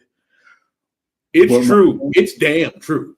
My man Deshaun Watson was on the milk carton that day, man, and he played really bad. People gave up on him and said, man, they need to go after a quarterback. People even saying, man, they think it's a Cleveland curse when it comes to quarterbacks because how well the other counterpart who left there played, and we'll get to him soon. But it was just a really bad game for Deshaun Watson. Like, he didn't some of the things he was doing, the decision maker wasn't Deshaun Watson-ish. And I was like, what the hell wrong with this dude, man? Because the game just got out of hand, and the Dallas Cowboys kind of felt bad for him and kind of slacked up a little bit because they could have pedal on the metal. They could have easily been a 50, 60-point blowout. But it just got nasty at one point, And then when I showed you that text, man, or I showed you what happened, what the guy said, I laughed and I said, wow. Remember what he said? He said, man, I feel like Deshaun Watson died in that sex parlor. So I was like, oh, wow, he said, this is not the same guy that we seen before that happened. And I said, I don't know, man, that's a little harsh, man. And so, I get up in the morning and watch, Good Morning Football. And I was seeing what happened, just to see what went on around the league or any news or what have you. And then that's when I found out either news that Deshaun Watson lost his dad previous to that. And like I said, we can't give him that excuse all year, but it's like, come on, Deshaun, man, you're gonna have to do something to prove that quarter on that contract, because that contract was so bad that they'll never make a mistake like that again in NFL history, because you were the golden analyst, or you was basically their golden child at one point. I don't even think he was the golden child. I just think that they wanted him that bad that they would go through the stream to get him, and he couldn't hold his end to the contract. That dude ain't even really played. Like, he didn't play at least 17 games in the last 2 seasons.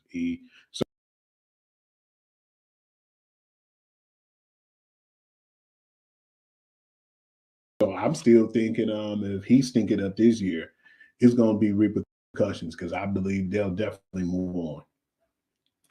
I mean, bottom line is, once upon a time, our Detroit Lions was definitely the worst organization in football, bar none. Right now, I'm hard pressed not to see it be Cleveland. Okay. How much do you feel right now as a Cleveland Brown fan is, on the one hand, you looking at Tampa Bay and you see that dude Baker Mayfield living his best life over there. Meanwhile, you stuck with Deshaun and you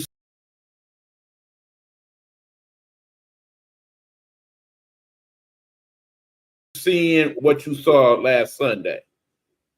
I'm concerned about Deshaun Watson, y'all.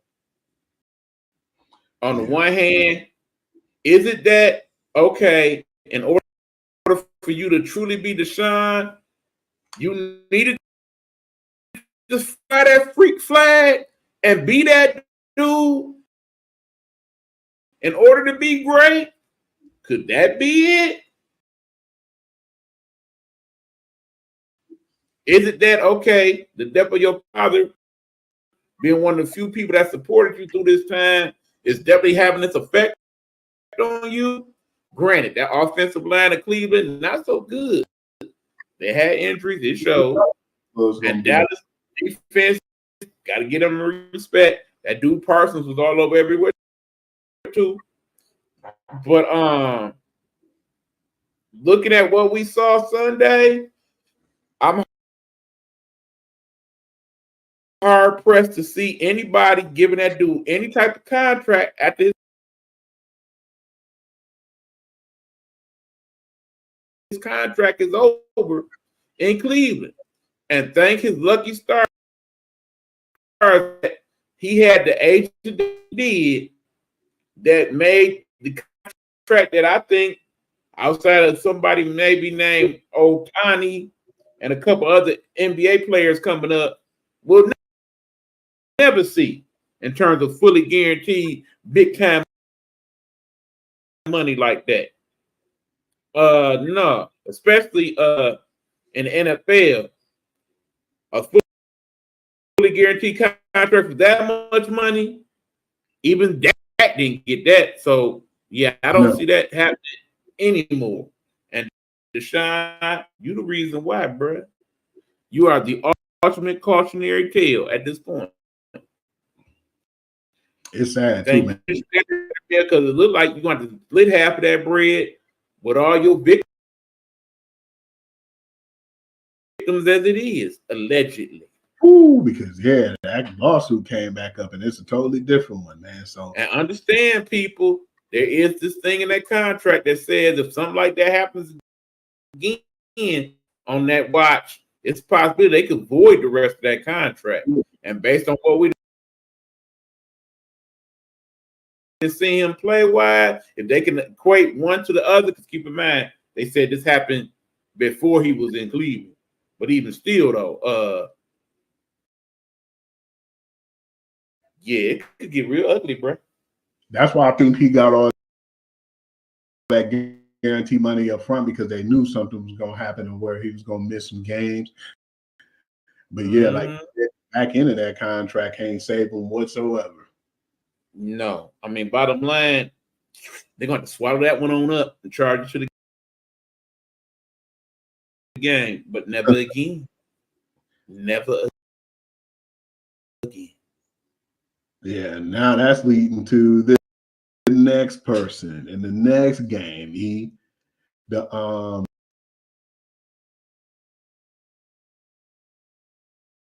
Washington Commanders versus the Tampa Bay Buccaneers. Now, I'm gonna be honest with you, E. I've seen our week 2 stats. I'm a little worried about this game, even though it's in the D.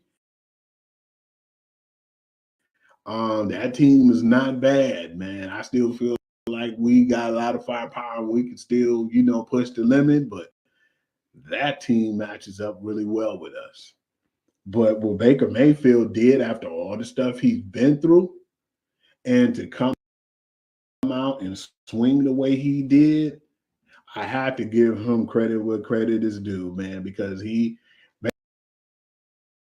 basically was sent to Tampa Bay, and we thought he was going to die there, and didn't do well. But he proved a lot of people wrong, went to the playoffs, won a playoff game.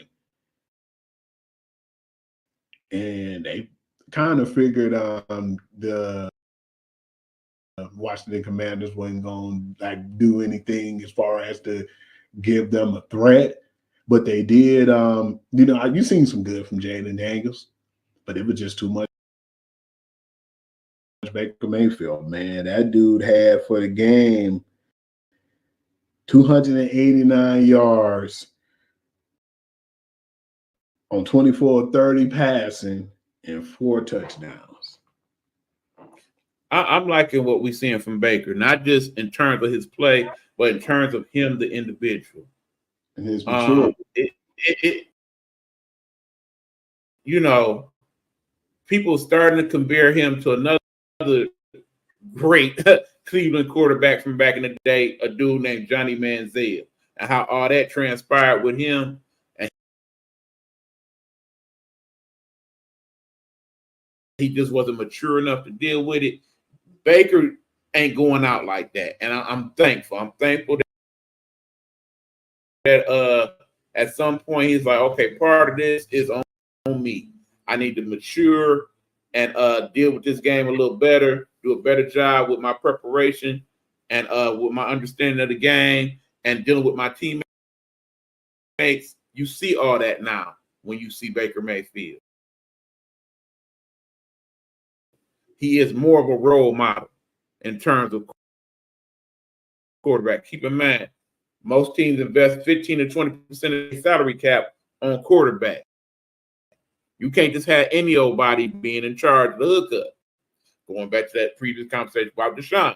So, yeah, the fact that we got Baker Mayfield not only playing good football, but being a good person as well, it is definitely something good. Keep it in the Tampa Bay. Didn't make the playoffs, and they looking like a playoff team again after that game. But, yeah, it is something to throw in next. We'll get to that when we do the predictions. But, yeah, good job by Baker. And then we have the Monday Night Football game. First and foremost, I'm just glad that your man's Aaron didn't get injured. The hell you mean? Then we have Monday Night Football game. Did we forget somebody?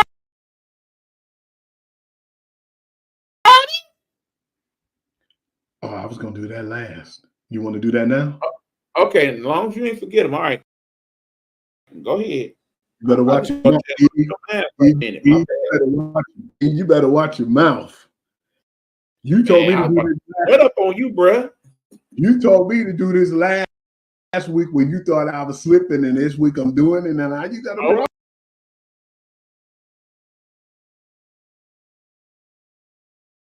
Okay, my bad. I thought you was tripping. Go ahead, bro. Z, man. I don't even My bad. know. My bad. My bad. I was about to get upset. But no, like I said, I was just happy my man's ain't get hurt again, because you know that first time we seen him play, man, you know, it was like, what was it, like 4 possessions, and he was gone for the season. My man's 4 snaps, baby. Not 4 possessions, 4 snaps. That's crazy. So I was like, man, Lord,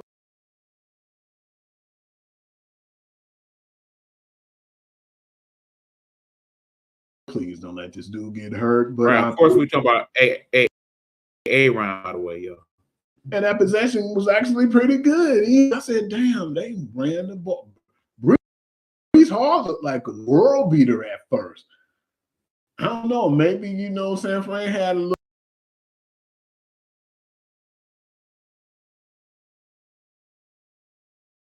little rust from not really practicing or doing the preseason stuff. They did. The boys said enough was enough, and it was the world beaters they always are, man. And this is the first time I've seen Jermaine's on, because I ain't gonna lie to you, man. I never was like a super huge Aaron Rodgers fan.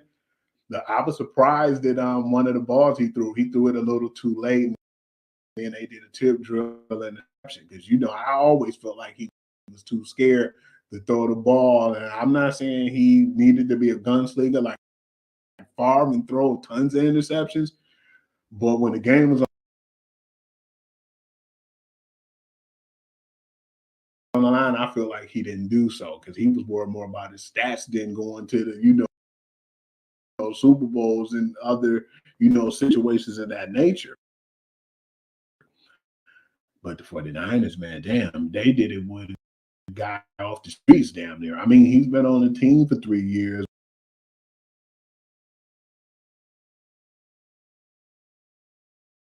But he's a guy I never heard of, Jordan Mason, and that dude had 28 carries, 147 yards, and a touchdown. If you told me this dude would have did that, I'd have laughed in your face. Brock Purdy didn't really do much that game. Right, and if you would have told me that they was going to beat the Jets like that without the offensive player of the year and Christian McCaffrey, never would have believed. You know what was so dope about that game too, E? Because people was like, man, I heard him say it in the pre-show.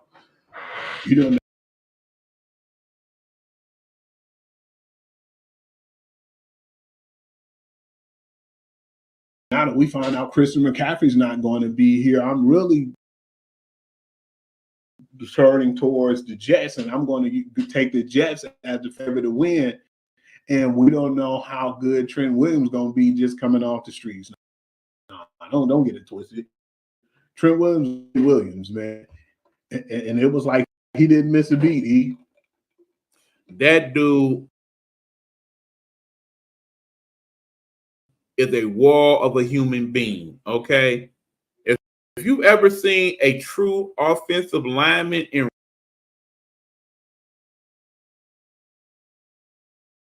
real life and what they look like, then imagine that times 2.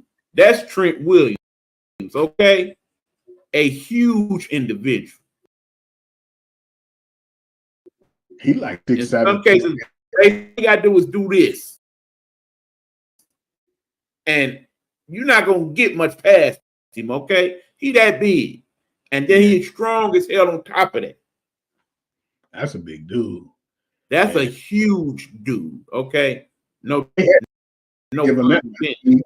if they didn't have him and Christian McCaffrey, then I would have probably went with the Jets.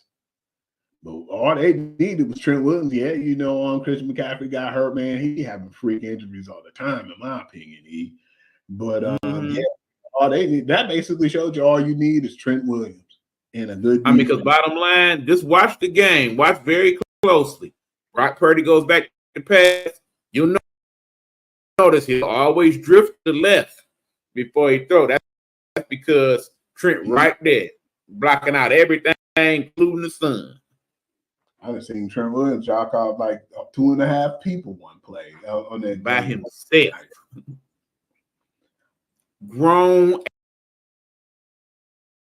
ass man, okay?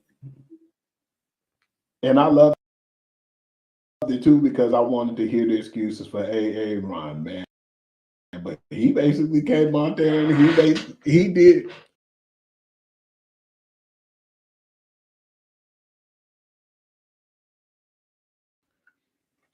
I never seen him that professional. So that's all I'm gonna say. I'm gonna leave it at that because he said, "Yeah, Okay. man, it was on me."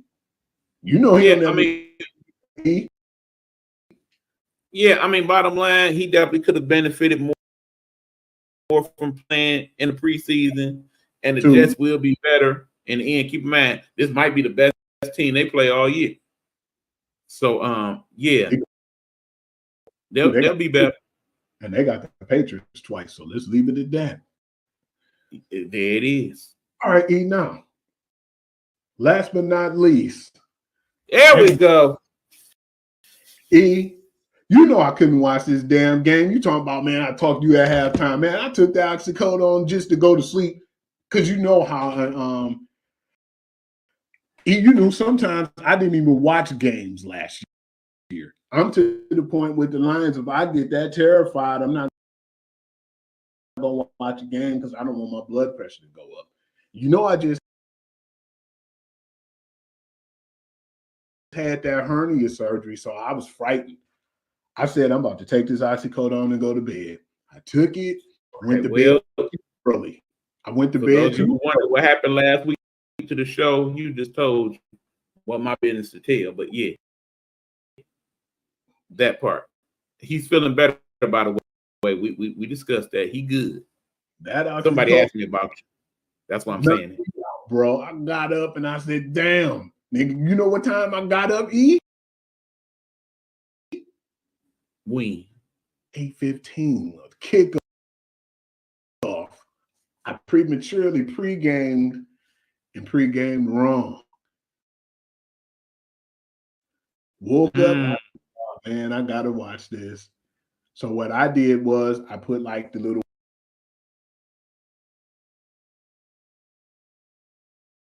weight belt around my stomach area and just laid down in bed.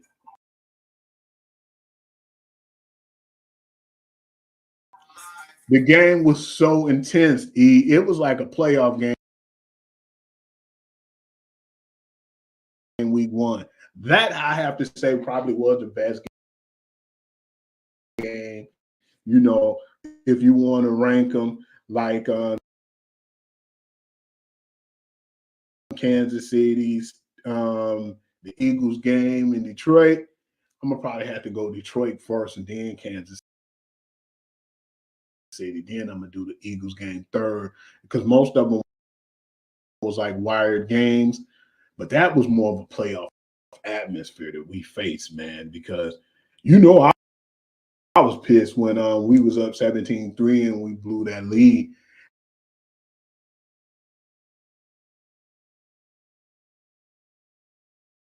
And that's when I was like, man, I think, and I told you, if Terrion Arnold didn't get them pass interference, we'd have probably had a better lead than we did.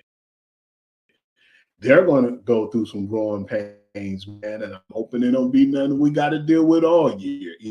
Because remember, they didn't practice in preseason. They didn't do a lot of preseason neither. But the game was just so good, man. Like, at first, we had our foot on their throat. Matthew Stafford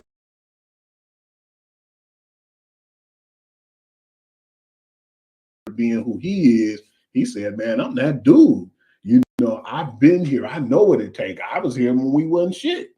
And he did his thing, man. And when they called back up without Puka Nacua, I said, uh-oh, he got a problem. But big ups to Denard Robinson and Ty out to Johnson for doing what they did too, man, because that lets you know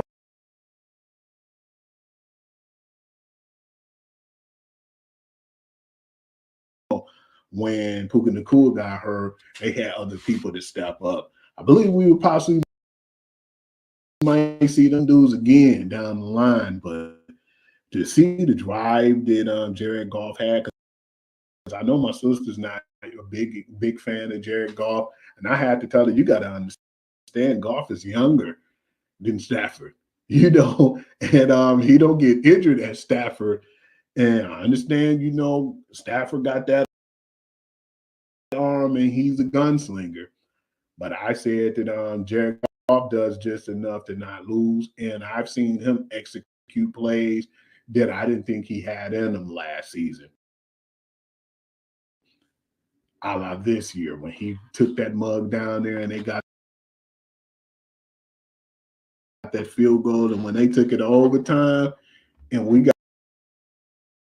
got the coin flip and it came to us, you seen that smile on the coach's face.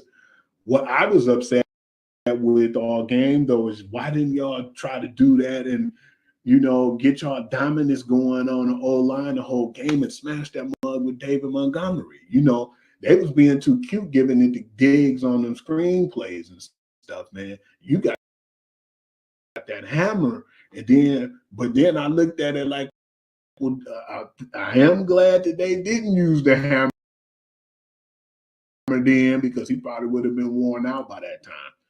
And they just basically said, man, our O-line is better than your D-line. And they ran that mug down their throat. And you know we hated David Montgomery for years. Why is that?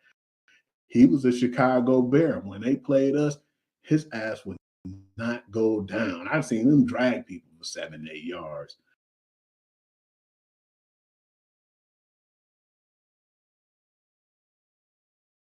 And he did the exact thing to the Rams. And when I seen that it was at the goal line, I said, yeah, there ain't no way they're going to win this game. It's over with.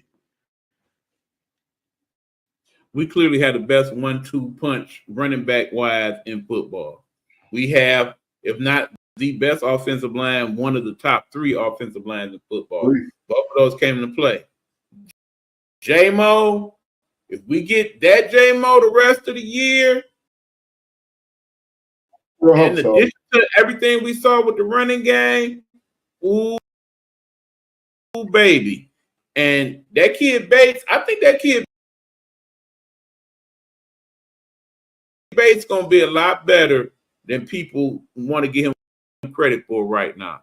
He is definitely going to win a game for us. Granted, yeah, they did sign a veteran to the practice squad today, but yeah, I do have faith. You know, I've been a supporter of that Bates kid since the days I saw him playing for the Panthers and the UFA. I told you, don't let that dude leave the building. And I'm so glad that they didn't, because he going to be all right. I mean, bottom line, them Lions looking really, really good this year, y'all. And see them pull that off, because they was but again, we got to start doing something with that preseason. I think that game go way different if they had more time to gel during that preseason. You know, I don't even think it went overtime. I think we would have won that game outright. We didn't have nobody play preseason. I don't think not one of our players get one rep. And they need to, even if they don't do all the reps. Right. I understand the whole thing with the you know, the joint practices and all that, and that's where they getting their work in. All that's fine and good, but it ain't nothing like the actual situation. Because remember, Roger Goodell, at one point, and I think he need to do that again. I know we all thought he was an asshole and people don't too much care for him. But remember, he forced them dudes to play like, oh, y'all playing this first half. Right. He gonna his last preseason game all 4 quarters. But you seen the product didn't suffer from that though. The product suffered now, bro. But yeah, you have really good games, and I was so excited with that game, man. And we got another contender that we got to play too, man. You know, we're gonna go to our predictions soon, but damn, we got Tampa Bay after that gruesome victory, man. So yeah, we got our hands full this year, man. But yeah, it was some really good games. And just really was happy to see that we pulled that off. And if you want, man, we can continue or break or however you want to do, man. Because yeah, now it's going to be the week 2 predictions. All right. Well, let's take a quick commercial break. When we come back, we'll get into our predictions. You know how we like to do it. Boom, boom, boom. And let y'all know what we feeling and whatnot.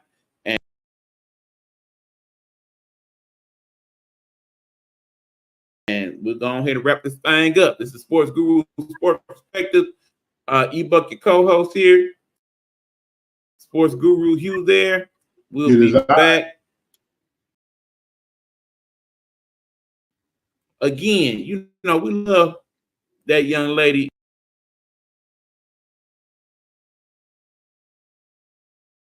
Known as Road to Stardom. I'm sure she'll be tuning in when we do this later on in the evening. It is pre-recorded. You said what now? It's off of that song again on break. But yeah, we love you, bro. We're gonna go ahead and represent you once again. Here we go.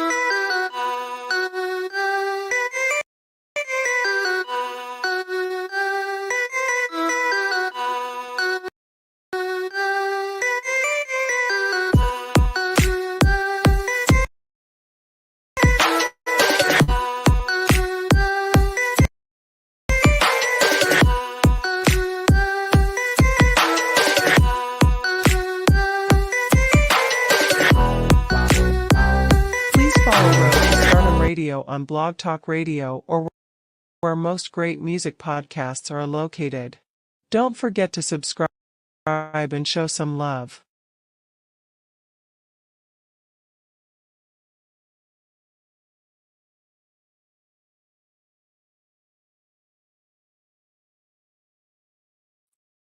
Yeah, before we come with the predictions, want to do a couple quick shout out to WTEA Radio, College Park, Georgia, and also shout out to WAHR Radio, Atlanta, Georgia. Those are 2 internet stations that currently we have been listening to and we'll be doing some work on shortly. Want to shout those 2 stations out. Thank you. And also be looking out for the Nighthawk Network Radio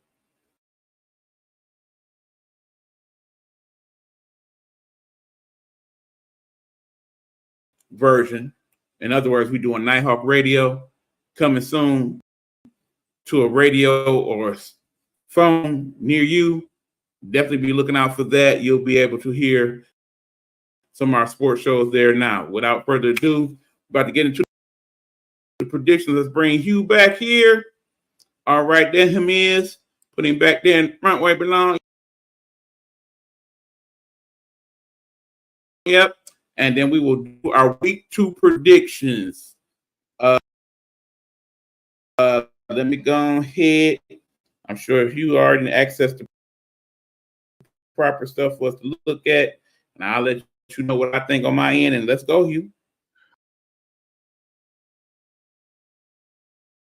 All right, man. I want to start off with the Thursday night game. Man, I'll be so glad when Thursday football come on when it's a good game. We have the Buffalo Bills versus the Miami Dolphins. Right now, the Miami is at home and they're favored by 2.5. What do you have as the score? Who do you think will win? I think I'm going to go with Buffalo that game. I know that probably ain't what most people doing. But it's something about when Miami plays Buffalo, you don't get their best effort out of them. And I think, unless of course that dude Allen is a little bit more banged up than we think, I think Buffalo gonna find a way to win this game. It's gonna be a close game, but I think Buffalo gonna pull it out. Okay, I'm gonna go by him having that wrist injury or whatever, the hand injury, whatever he had. It's been lingering for a while. He said since the playoffs. I think he kind of, got a little funky towards the playoffs. Mm-hmm. On top of that, I don't really trust his receiving core like that, man. So yeah, I'm gonna give that slight edge, and I will take the 2.5. But then I know it's Right, gonna be all right, Eve. Man, I just want to get down to the nitty-gritty on it, man. I'm gonna go Buccaneers and Lions, man. They have us winning by 7.5. I got us winning. I got us winning by more than 7.5. Key update, Hugh. 3 of their top 4 people in the secondary out for this game. That's definitely going to play in favor of the Lions. Okay. I like that. I give you your respect. Not to mention we at home. I'm about to hit you with a curveball, E. I got the Lions by 12.5. I ain't mad at it. Not at all. Damn, E. Why they got to do this to these dudes, man? They really about to make Antonio look bad this week.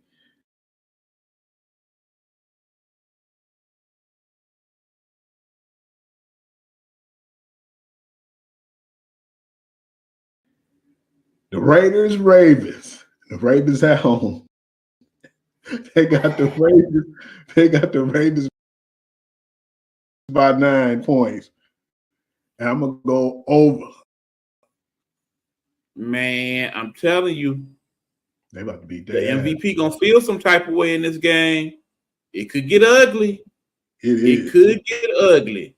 Look for him and Derrick Henry to get off in this game, okay? And that dude Lively is lively.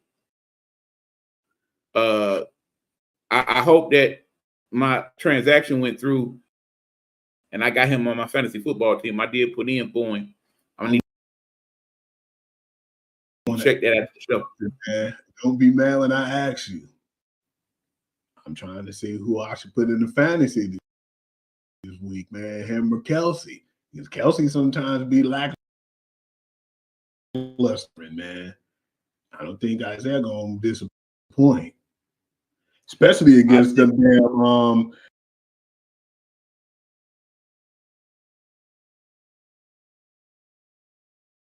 against the Raiders. I think I'm gonna have to go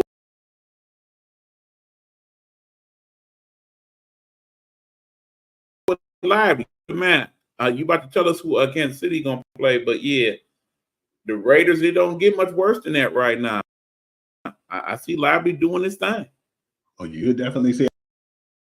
I've seen Kansas City play too around E. They've been showing it all week. Good morning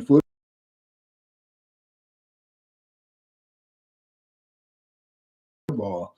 The Cleveland Browns against the Jacksonville Jaguars.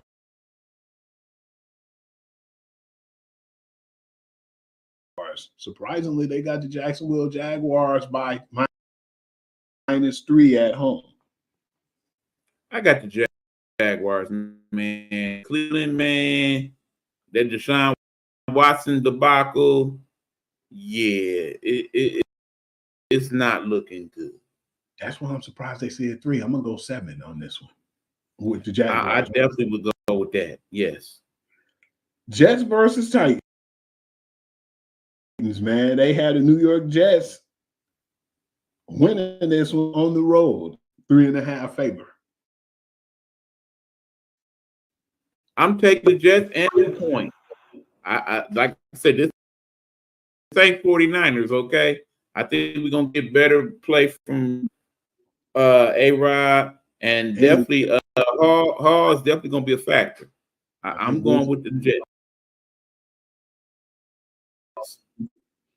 Yeah, I got them, I'm gonna go by 6.5 on that game because Will Levis, man, He just looked really funky, bro.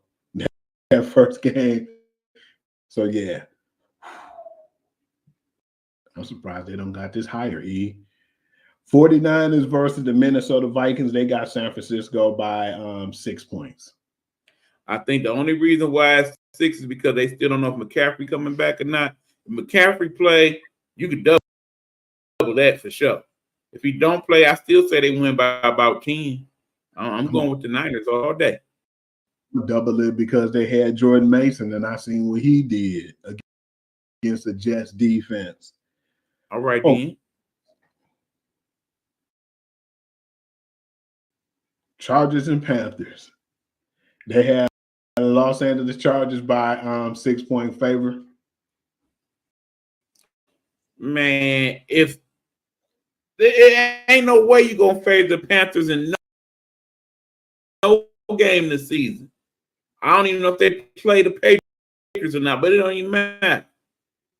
I'm picking against them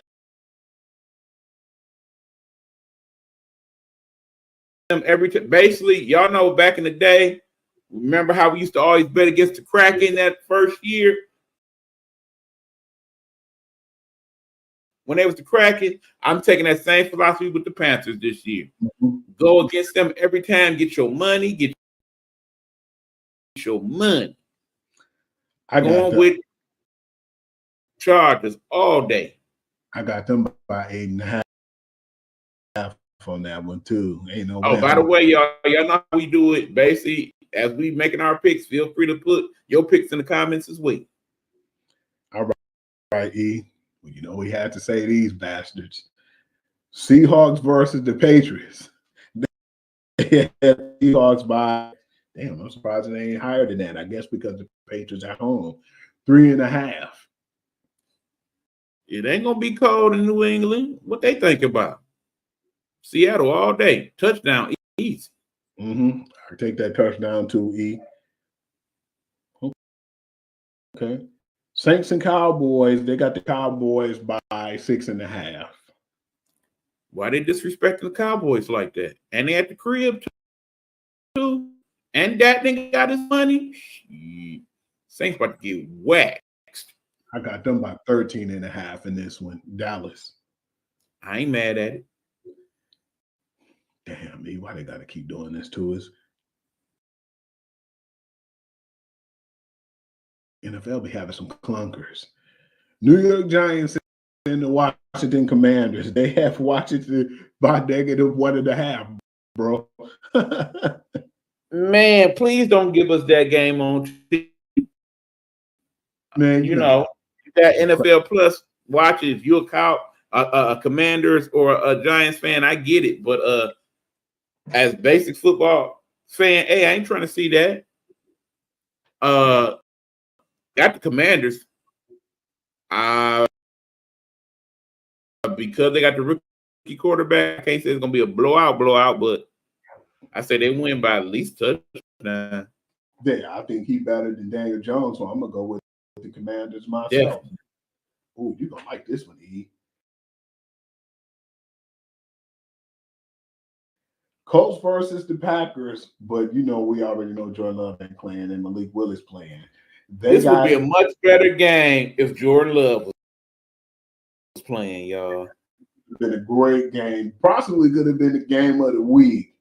They have Indiana by 3 points on this one. You know, Packers still got a decent defense, but I can't see it. Yeah, I can't see them. I can't see them. I think the Colts got them on this one. I got the Colts by a touchdown, brother. Yeah. Well, this is like a whoa. You check this out, man. They got the Rams and Cardinals game, but they have the Cardinals by -1. The Rams always seem to have problems. But remember, this is one of those rivalry games. They always seem to have a problem playing the Cardinals. Yes, it's fits, don't they? Call me crazy, but I think the Cardinals are gonna win that. I can see them winning that game. Close game, but yeah, I get them that by field goal. I'm gonna take that even. All right. Okay. Steelers versus Broncos. They had the Pittsburgh winning by 2.5 on the road. I promise you, if your man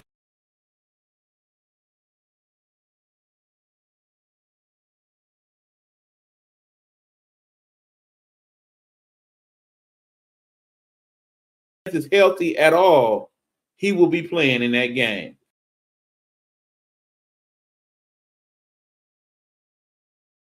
And you want him to play in that game. Because if ever he was going to cook for the Steelers, it's going to be in that game.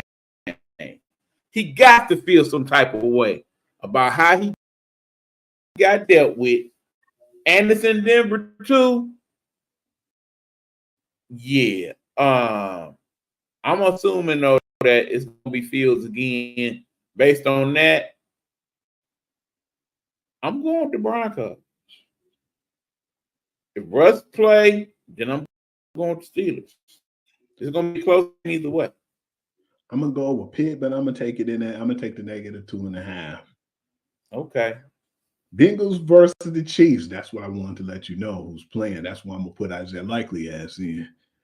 Mm-hmm. And they have the Chiefs at home, of course. I'm surprised it's lower than this, -5. I guess because the Bengals always play them well, but like I said, you never know what Joe Cool Burrow you're gonna get. But I'm going to, retort on this one.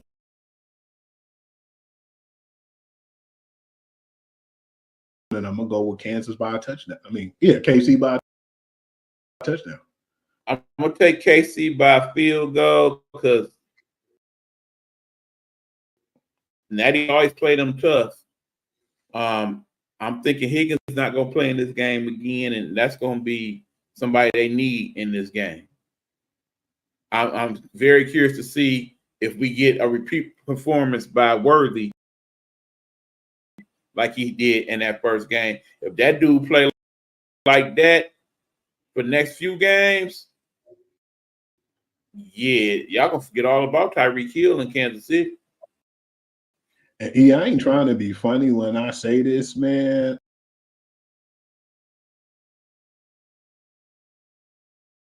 But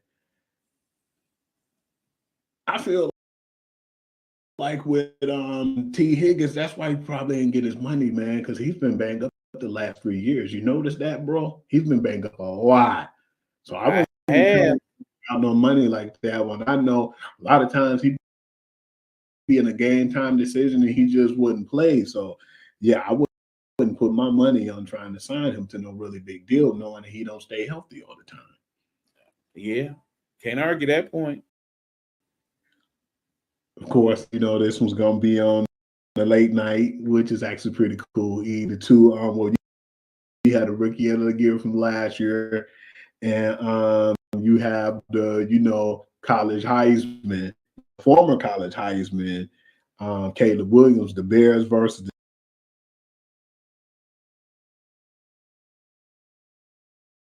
the Texans, and they had the Texans at home -6. That's going to be a good game, I think. It really is. I think Caleb going to be up for that to show people, yeah, I'm that dude too. I got the Texans winning that, but I think it's going to be close. Mm-hmm. I'll take that fix. I'm going to go with Texans by field goal. Mm-hmm. Falcons and Eagles, man. They have the Eagles by 6.5 on Monday. And that's the Monday night game too. Yeah. Atlanta Falcons fans, y'all better hope the dream make the playoffs because based on what we saw, Falcons show not. It ain't happening. And that's sad because I did pick them to win that division. But after what I saw Sunday, I'm not so sure now. You said it looked like unless, of course, they mess around and make a change at quarterback. Yeah, I'm gonna go with that 6.5 too, man. I'm gonna go with the Eagles on that. Yeah, Man. I'm definitely going Eagles. Yeah, I don't trust Kirk Cousins enough anyway. Like, damn, I mean, how old is he? Like 41, 42, and you came off an Achilles injury and you No, Kurt ain't that old, but yeah, he getting up there. But yeah, I don't trust him enough, man, because I don't feel like he did enough when he was with the Vikings, man. You know, he'll play good during the regular season. But he just don't do nothing in the playoffs, man. You know what somebody said? He did a better job earning his fully guaranteed contract than your boy Watson did. You know what somebody said, man? And I want you to look at their stats, man. Go up, Google, his stats and the person I'm about to say. I believe Amari Cooper got put off the Dallas Cowboys, or why he's not with the team, because he got into it with Dak Prescott. And you know what I heard he said about Dak? What's that? You want to hear a low blow? He said Dak Prescott ain't nothing but a Caucasian Kirk Cousins. Look at their stats, E. Look at their stats, bro. Please. They're identical. Well, they paying identical, that's for sure. Yeah, man, and that's basically all I had as far as the predictions and all. But I wanted to throw something in there and don't have nothing to do with football, man. The damn Detroit Lions, man, been doing good, and that's all we thought we was gonna have, man. But the tables have turned. Them Tigers been looking sharp, E, for the last 3 months. I definitely discussed that last night on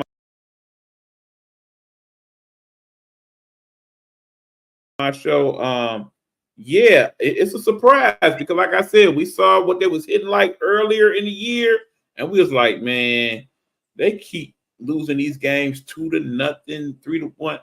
I just don't see them doing much. But suddenly, they find a way to win, and the way they schedule set up, they looking really good. Like I said, it really depends on what they do this weekend with Baltimore and the following series with Kansas City.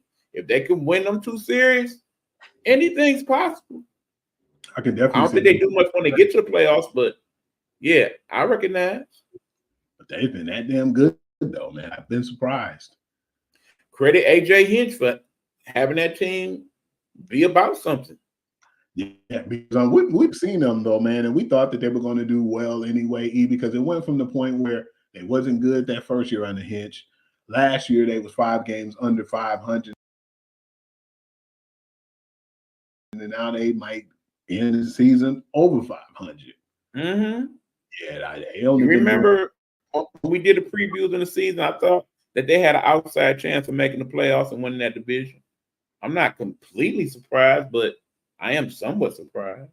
I'm surprised our division was that good. I didn't think we was going to be that good, the whole division. So right, Lord knows Kansas City been the big surprise. Yeah, my man's Bobby Witt, man, dude, he damn near, if Judge ain't had the season he had, he'd probably be MVP right now. No doubt about that. Absolutely. But yeah, that's all I had to say. I wanted to give a little time, if it's okay with you to talk about my networks, man. And man, it's your show. You better do your thing. Let me get on out your way and let you have. First and foremost, I appreciate you guys from chiming in, to the Guru Sports Perspective. And of course, you can catch me on Facebook at the Guru to You. And then I have another site too, my TikTok, and that's Hugh.Lee6. That's where I put most of my highlight reels and the different highlights. I have Hoovy as my Instagram page. And you can catch me basically doing that as well. I know I'm gonna start back doing my Guru Perspective this Tuesday. Like I said, I had a surgery just recently, and I'll definitely be back doing that show. I'm gonna talk about a little bit of college and basically talk about the aftermath of the NFL as well. But thank you guys for chiming in and always showing me love. There you go, bam. That's all my platforms. So yeah, man, hit me up. And I appreciate all the love and support too, because I know that now I got to get on the grind. I had too much time off. So yeah, thanks for all the support. as you said, you know, we still working on Nighthawk Radio, so be looking out for that. We will definitely have episodes of Hughes Sports Perspective and Big Buck Sports Report and this show as well on the platform. So definitely look out for that coming soon. Yeah, because I definitely be, once I finish up with the Guru's Perspective, I'm gonna be sending it to you from the Spotify. So yeah, you can go ahead and get those links as well. Absolutely. So yeah, that being said, y'all, that wraps up another episode of Sportsguru Sports Perspective. Thanks, Hugh, for doing what you do. Even though you still a little injured, you still got through and made it happen. Shout out to all our people that check out the show weekly, monthly, yearly. We appreciate y'all very much. Thank you kindly. That being said, you know what we'll do about this time. Throw the fingers up, Hugh. We about this piece. Deuces, y'all. Rest in peace, Pride. We love you, bro.